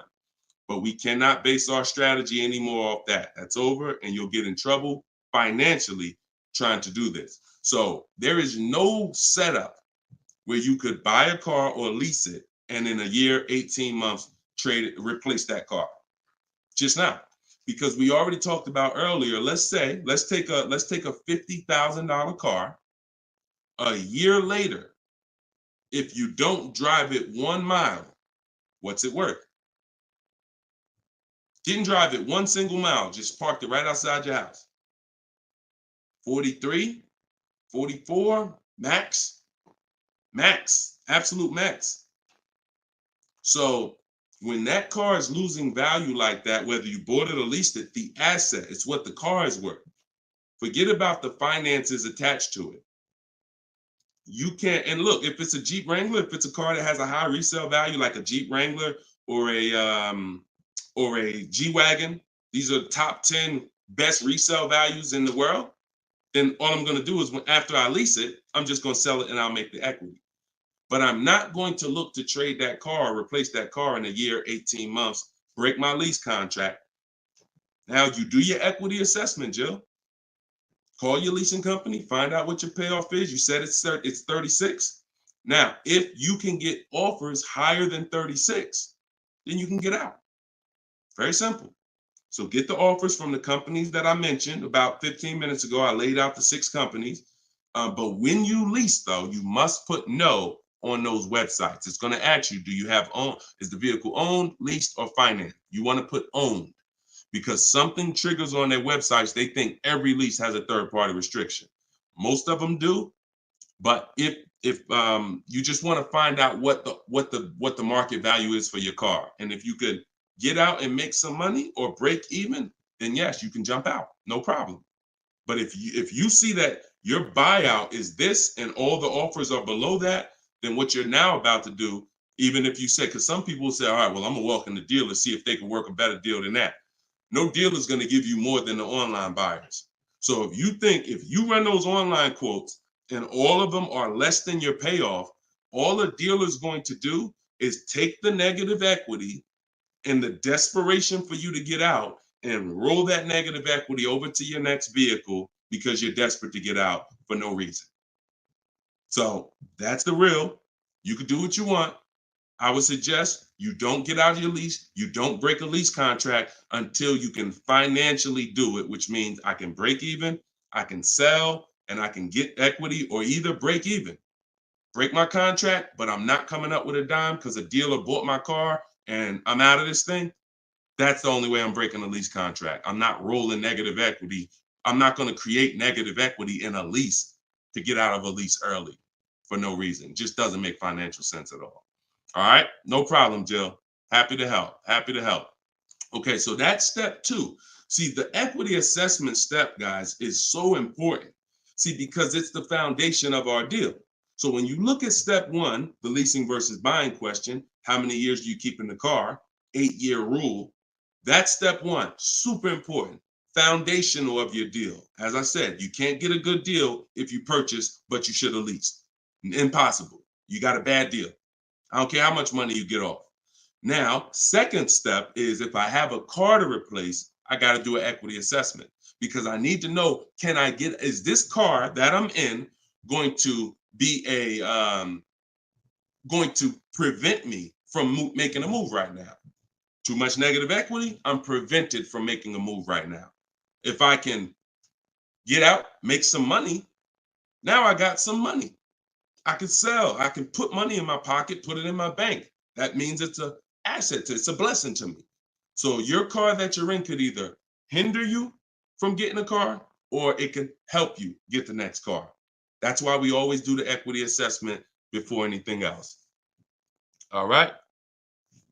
I don't know why I'm frozen on Instagram. All right, go ahead back in, Dolan. Next question. Okay, now I'm back. I see. I'm just monitoring Instagram. Okay, and just so y'all know, everything that I'm teaching is out my new book. And look, I want to show y'all this. And before, keep that question up. Look, here we go. Boom. Look at that. 4.94. Thank you to everybody. We're higher now. I think we're up to 35 ratings, 28 reviews. So thank you to everybody who's reviewed the book on Goodreads.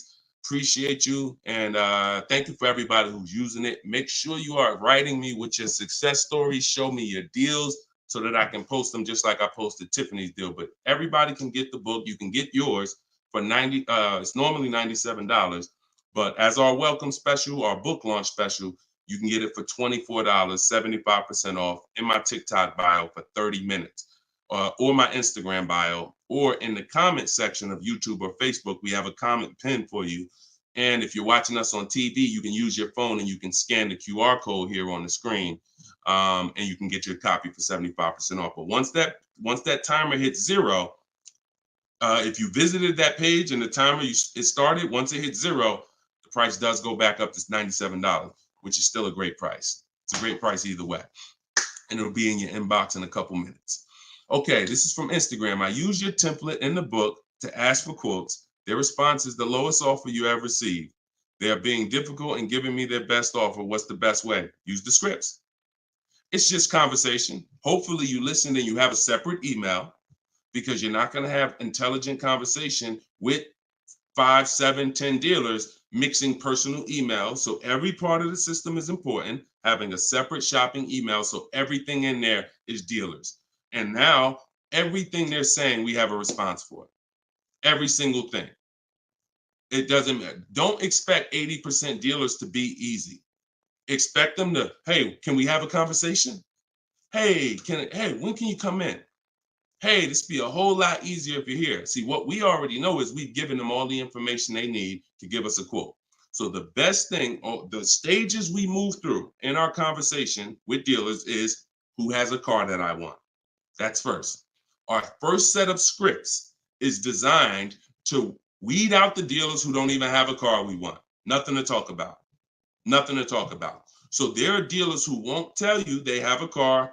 That's why we have scripts. Hey, when can we talk? I'll be handling my whole purchase online. Can you confirm if you have something that matches? Every one of my scripts ends with a question. If you're not going to use my scripts in my book, then you make sure every email you write should end with a question, never a statement. So what you're sitting at home and you are copying and pasting. Very simple. Everything they say, we have a response, because I use those scripts. I'm from inside the dealers for 14 years. I know those scripts. Hey, it'd be easier if you were here. Hey, we only do business in person. Hey, when can I get you on the phone? I promise it won't take long. All of the stuff they're going to say. Hey, we only quote in person. None of the people I'm talking to have said that. So should I remove you from my list? Always ends with a question.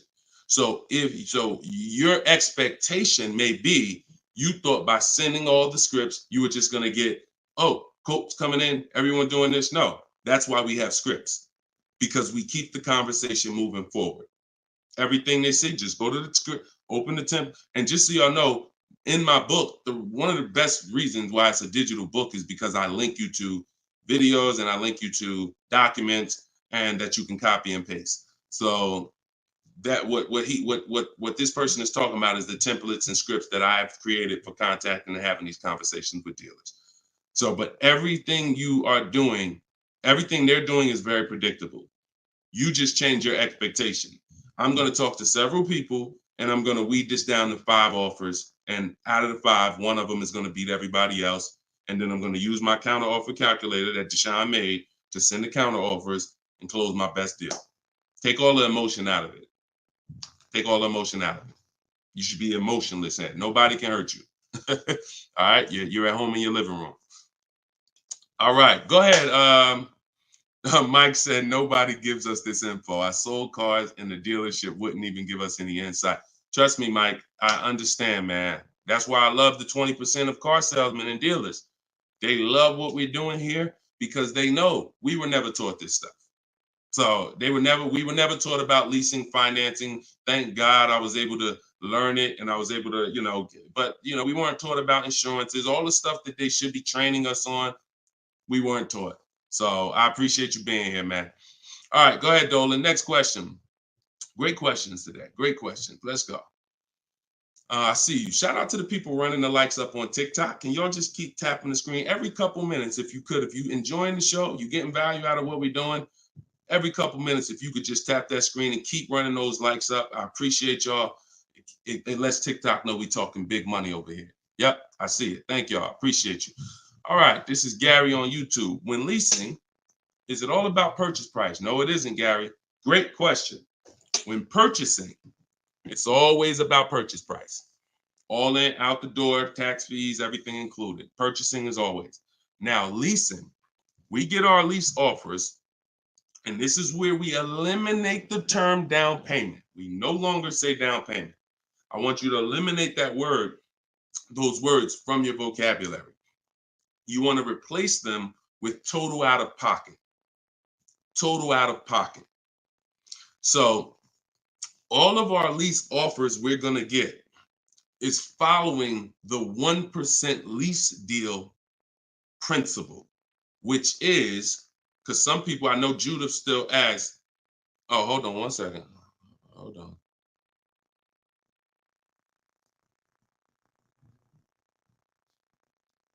Okay, I think my wife's headphones hooked up to the broadcast here. Thank you for letting me know, Judy. So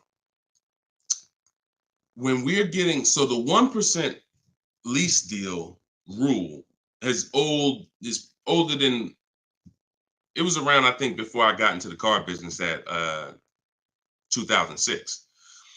And what it was is if your lease payment was 1% or lower of the MSRP of the car, you stole a car. Stole a car. Example, I know if you've never seen a 1% lease deal, let me show you a couple. So this is Greg. Greg, look, first time posting here. I'm excited. My latest lease, graduated.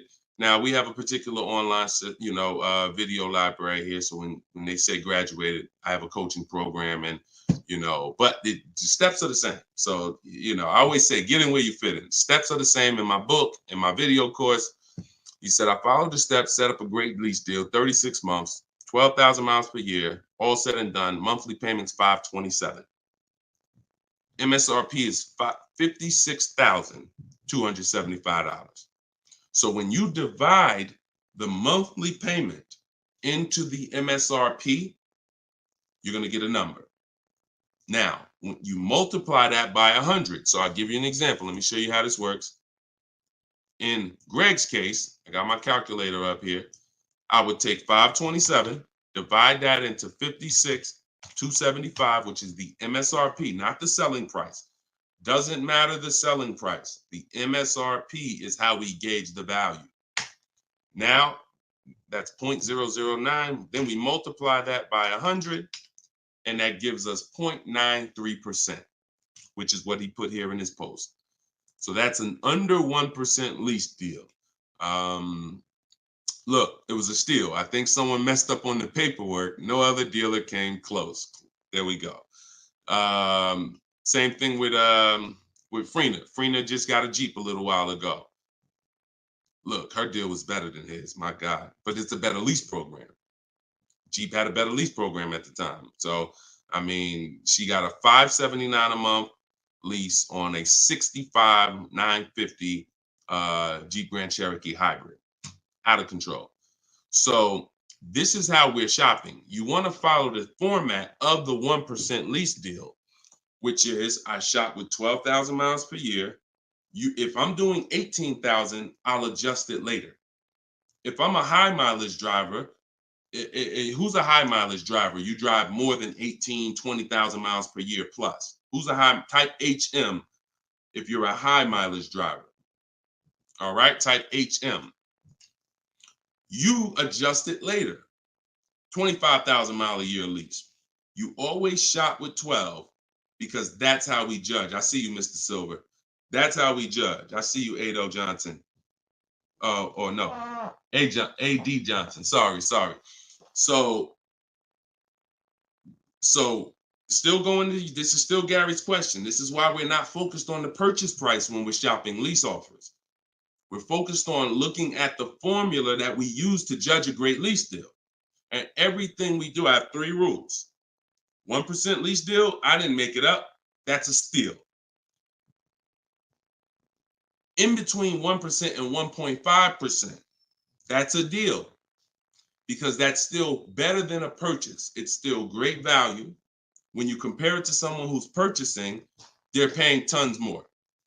Even somebody who didn't get a steal, because the lease program has to be there to get a steal. They got to want to give away these cars. They got to have great incentive, great, everything has to line up, stars in the moon, and then we get the dealer that's going to give us the biggest discount. If it's under 1%, that means the lease program was incredible. But a good lease program, great lease program, will still get you, when you shop your offers, in between 1% and 1.5%. So, you look at somebody like, I used, Charles. So Charles got a Palisade, very, very popular vehicle. He got 10 offers from home. His best offer was 1.23, $48,000 vehicle. He's paying $597 a month. Now that same $48,000 vehicle, and this I'm about to hit on something that I said earlier, but I'm gonna really bring it across home plate right now. It's impossible to get a great deal when you purchase, but you should have leased. Because look, $48,000 Palisade, you guys know we talked about it earlier. Every $5,000 on a loan is about how much per month? Every $5,000 on a loan is about how much per month? I told y'all, stay by the keyboard, because we like to dialogue. So we want to make sure you are always by your keyboard so you could dialogue. Active learning. That's how you're going to get the most out of this show. Active. Okay. Anybody type it yet? Okay. Thank you, Dominic, on TikTok. Yes. $100. So that same Palisade that Charles is driving right now for $597, there are people who financed it, no money down, and they're paying almost $1,000 a month, $900 to $1,000 if they got a 5-year loan. If they took a 6-year loan, they're probably paying $8 something a month for 6 years. He's paying $597. So that's what I say. You cannot. And even when you have a good lease program and you get your offers, 1.23, 1.25, 1.3, great value compared to purchasing that car. You're avoiding the depreciation that someone who's purchasing is going to take, and it's no comparison. So, but there comes a limit. That's the third category. We got the steals, we got the deals, and then we got, I call this, it's time to chill. 1.5%. Above that, it's not a deal. There's no value there. There's very little value there. Now, no, there's no value. And I'm going to tell you why. Just add up all the payments. 1.5%, we're paying too much for a vehicle we're giving back. It's very simple.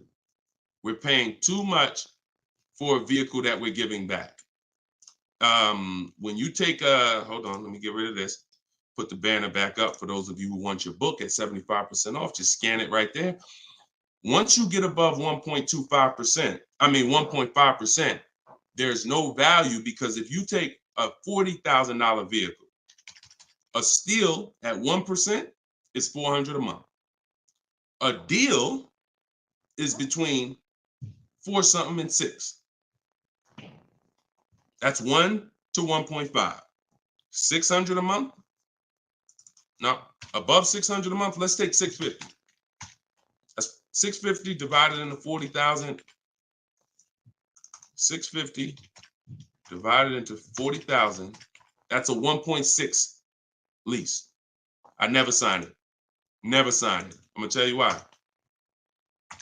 650 times 36 months, $23,400. $23,400 I'm paying over 3 years for a $40,000 vehicle that I'm giving back. I paid more than half of the vehicle to give it back in 3 years. So those of you who always wondered what the 1.5% rule, I had to create it, because the 1% rule, a lot of savvy people knew about it. But I noticed There was no threshold for when a bad lease deal. When are we at a bad lease deal now? We know what a steal is, but what's the bad lease deals? And when I started looking at the comparison to purchasing and then the giving a car back, once you get up above 1.5%, there's no value in leasing that vehicle. Next. Clear? We don't sign bad lease deals. Only time we did that, I'm gonna tell you something. All through the pandemic, I had people making 5, 7, 10 grand. Kid you not, hundreds of them. If they were making that kind of money selling their leases, then that was the only exception. Some of them will take a 1.6 lease, put money down. Some of that big equity they had that they didn't even know they were going to have, they would put it down to lower their payment. But that was the only exception back then. I never co-signed somebody doing it now. Okay? There we go. Gary, Gary, in my TikTok bio, are you on my email list? Send me an email. You want the whole, you just send me an email and we'll make sure we get you in. And that's a special price, and I'll get you the special price to join us. Okay. I don't know how, can we communicate on YouTube? I don't think we can. I think we can only communicate. If you follow me on any of the other platforms, Gary, YouTube, TikTok, Facebook, Instagram, they allow those direct messages and we'll be able to see you. Just send me a message and I'll get you I'll have the team find some special link to get you in at that price.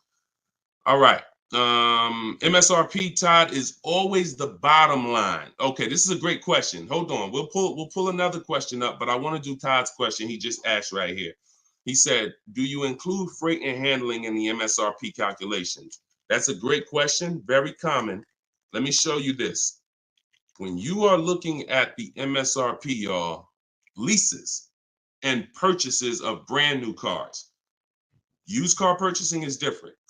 But when you're shopping, we're always shopping based on the MSRP. So let me show y'all this. I'm actually going to save a window sticker right now, and I'm going to bring it onto the show. Hold on. All right, so let me go here. Boom. Check this out. All right, here we go. Hold on. It's loading. Boom. All right, so here's a window sticker. Now, these numbers can be a little confusing. We want to go right there. Right there. Total MSRP is all we care about. Right there. Total MSRP.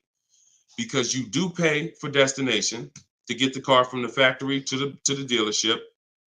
That's included. Like that's we pay for that. So it's no problem. We need to know. You don't want to account for any of these numbers up here before the option. It's always the bottom line MSRP, total MSRP. Now, if you ever see an addendum next to a window sticker, you see a handwritten addendum or a typed addendum that takes this total MSRP and it gives some other stuff next to it, we pay no attention to that. And in my case, if you're using what I'm teaching you, you would never even be talking to that dealer about getting a quote until you got home.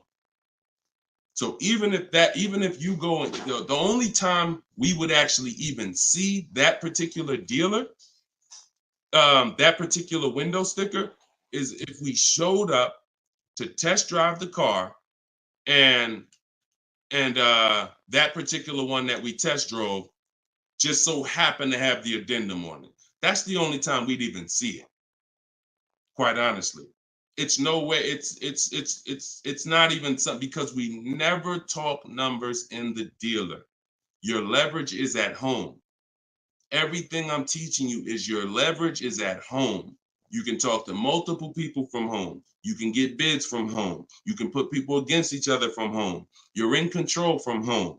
You lose all of that sitting down at a car salesman's desk and going back and forth one-on-one. You can see the whole market at home. See, we get below market deals. I want you getting below market deals. There's no way for you to get below market deals without seeing enough offers to know the market. I can never sit down across the table from a car salesman and get a below market deal because I don't know what the market is. I only know what your price is. And every single one of your competitors is going to offer me a different price. Some higher, some lower, depending on who you are. And so I can only expose that information by being at home. But yes, everything we are doing is always based on that total MSRP, and that's how we do our calculations. Okay, great question. If everybody's getting value out of the show, could you type some dollar signs? Just type a dollar sign if you're enjoying the show so far. So if whenever you see this show, if you see the banner above us, then this is a rebroadcast. But if there's no banner, then we're live. So you can ask your questions, but you can always make sure that I always want to make sure that you guys have access to the live shows so that you can use them. But even the rebroadcast, if you're sitting watching the rebroadcast, you're going to get the same value pretty much as somebody here live, because somebody's going to ask the same question you had. I can almost guarantee it. So I'm glad. I see a lot of dollar signs. Perfect. I see a lot of dollar signs. If you haven't subscribed to us on YouTube, please subscribe so that you can keep in touch with what we're doing here. And certainly, good job. I'm happy everybody's getting value. Go ahead, Dolan. We got a few more minutes. Post another question. Great questions today. All right, this one's from Instagram. I haven't had any car leases on my credit before. How likely will I be able to lease an $80,000 car? I have great credit. If you got great credit and income, then you could go for it. Great credit and income, you could go for it. Whether you have the car. Now, I'm going to tell you something. Mercedes did not want to be people's first lease. So there are snooty brands out there. I cannot tell you that because BMW may not be that way. Audi may not be that way. Range Rover may not be that way, because I think Chase does their leases. So, but when it comes to Mercedes, they didn't want to be your first lease. You really had to have some type of comparable credit. But if you have great credit and you have the income, then certainly I'd be going for a lease. No doubt about it. No doubt about it. Just like the chicken and the egg, you know what I mean? Like, which comes first? Or it's better is the job and the experience. You can't get a job without experience. You can't get experience without a job. So in this particular case, somebody has to be your first, lender, and most of them will. Yeah, most of them will. You know what I do too? One more thing. I have this in my book too. Just so y'all know, every little detail is not left out, because I've been doing this since 2006. I've heard every question, and I knew every question has a place. What I do, if I'm you, is before I even shop for a car, if I don't know for sure, even with great credit, if I could get approved, I would call and I'd ask for the finance manager, and I'd tell him my situation. And I say, hey, look, you know what? I got a 740 credit score. I make this a year. I never leased before, but what do you think? And if a Mercedes finance manager would tell you, nah, it's probably not going to work with Mercedes. But someone else would say, nah, that's fine. So that way you don't even waste your time getting all your offers just to find out that this is one of the snooty leasing companies. All right. All right, there we go. All right, shoot the next one up, Dolan.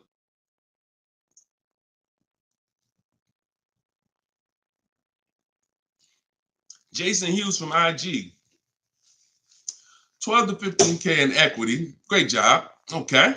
I mean, it's nothing you did, but if you got the equity assessment and you got bids, great job. Now, wait a minute. It doesn't sound like you got bids. And I'm going to tell you why. Because it wouldn't be an equity range. That sounds like an estimate. In fact, it doesn't sound like an estimate. It is an estimate. 12 to 15 is an estimate. When we get bids, when we do our equity assessment, we're getting bids and we're like, hey, I have $13,580 equity based on my highest offer from Driveway. See, get out of the ambiguity. Get out of the middle there. Let's get finite, definite numbers and stay out of these ranges and estimates, especially on things that take us 20 minutes to do. Call your bank, get your payoff, go online, CarMax, Driveway, Carvana, AutoNation, sell my car, Car Guru, sell my car, Kelly's Blue Book, instant cash offer. 20 minutes. Get your equity. 8 payments left, not keeping 8 years, now a good time to lease. 100%. 100%. There's no benefit in waiting. Listen, that is the path for a lot of people, Jason. A lot of people are going to discover what we're doing here, teaching by the numbers, not by emotion. And they're going to realize that not leasing has cost me money. Should I wait or should I just transition now? There's no reason to wait. There's no reason to wait. The only thing that would make you wait when you do your equity assessment is you have too much negative equity, you can't get out. That's the only time. Or you have a credit situation where you need to actually get your smart car, get a car for 2 years, rebuild your credit, and then go lease.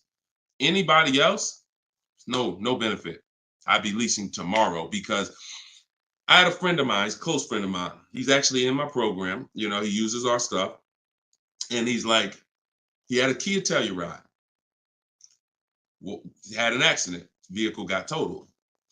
Now, he said, now I know the 8-year rule, Deshone. I'm going to lease this next one. He gets his bids. Last week, he leased the Kia Telluride for under $500 a month. The same vehicle that he was paying hundreds of dollars every month for. More. Hundreds of dollars more per month. I don't know what his payment was, but I know what a Kia Telluride costs to purchase. A $45,000 Kia Telluride to purchase with no money down is $800-900 a month. So he's literally under $5, no money down, when he was just paying hundreds more than that. So you're in the same situation. No point in waiting. Transition to a great value lease. Get your offers. You wish you could. You wish you would have did it sooner. All right. Go ahead. Next question, Dolan. Car brands will no longer offer V6. Buy the lease. Let me talk to this question on TikTok. Not right now. Get the next one. Go ahead, Dolan. Put the one you're going to put out. But get that question that this person just posted about car brands no longer offering V6s. Should he buy the lease? If you have one ready, though, put that one up. Deshone, will your book work for both lease and buy? Well, you know what? Let this person answer that for you because we just got this review. This book is outstanding. This is Barrett. And you can see all our reviews on goodreads.com. Must read, must have for anyone seeking to buy, lease, or even sell a car. It is presented in very professional, easy to follow, step-by-step manner that covers every situation. Every situation. Does your situation, Keith, fall under every? If so, we got you.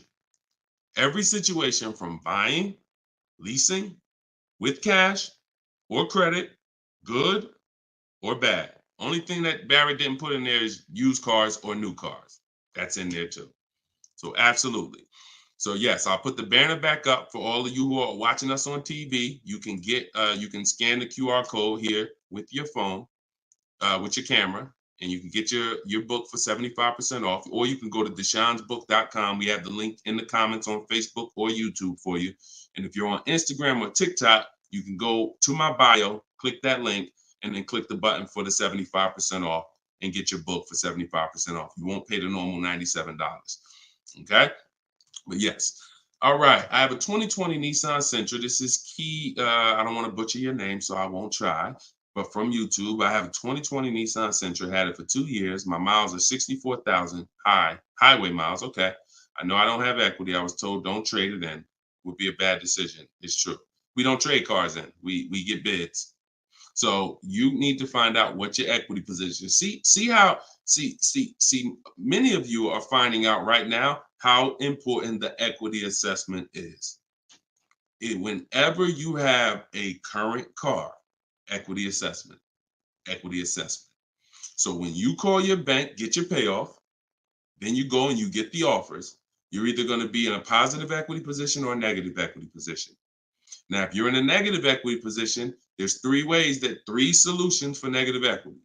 2 of them lead to a car, 1 of them doesn't. First is you get all your offers and you can pay the difference because these are the highest offers. So whenever you are, the highest offers are these online bidders. They pay more than car dealers. In fact, 3 of them are car dealers that are bidding. So Kelly's Blue Book, Car Gurus, and AutoNation are car dealers bidding. CarMax, Driveway, Carvana are online marketplaces, used car marketplaces bidding. So you're getting a wide range of diverse offers from people who compete every day to buy cars. and they cut you a check right then and there. They do an hour. Both times I went to CarMax, me and my mother separately, we were out in an hour. I've had people who sold to Carvana, Kelly Blue Instant Cash Offer. They do their inspection. And then they bring you a check. So if you can pay, let's say you said you don't have equity. So if that's the case, then you may have negative equity, which means you might owe 30 and your highest offer is 28. Then I would come up with the 2,000 and I would pay the difference all day long because I'm still winning through a bid. My car's value is maximized through a bid. And if I don't get bids, I'm not maximizing my car's value. So now, second, when we can't pay the difference, then that means we must trade. This is the only scenario where we trade. Because you need now one part of the bidding strategy you can't do. So you're going to do the other part of the bidding strategy, which is now think about what car you want. Okay, I want a Toyota Camry. Now I'm going to get my bids. I'm going to get the lowest bid, the dealer that's going to sell me the car for the lowest amount, and then I'm going to purchase from them. But before I can purchase, now I need to bring my old car into the scenario and ask them, how much is my old car worth to you? Now that's the winning dealer. You need them to bring that loan because you need them to carry that negative equity you have and put it on top of your existing deal. So you cannot depend on, don't even think that they're going to pay the amounts you had over here. Oh, Driveway was offering me 29. Yeah, you could tell them that, but again, they're not going to be able to pay that. They can't beat all their competition on the bid and then beat all the online buyers on the bid. So that's why I say your first option is always to pay the difference.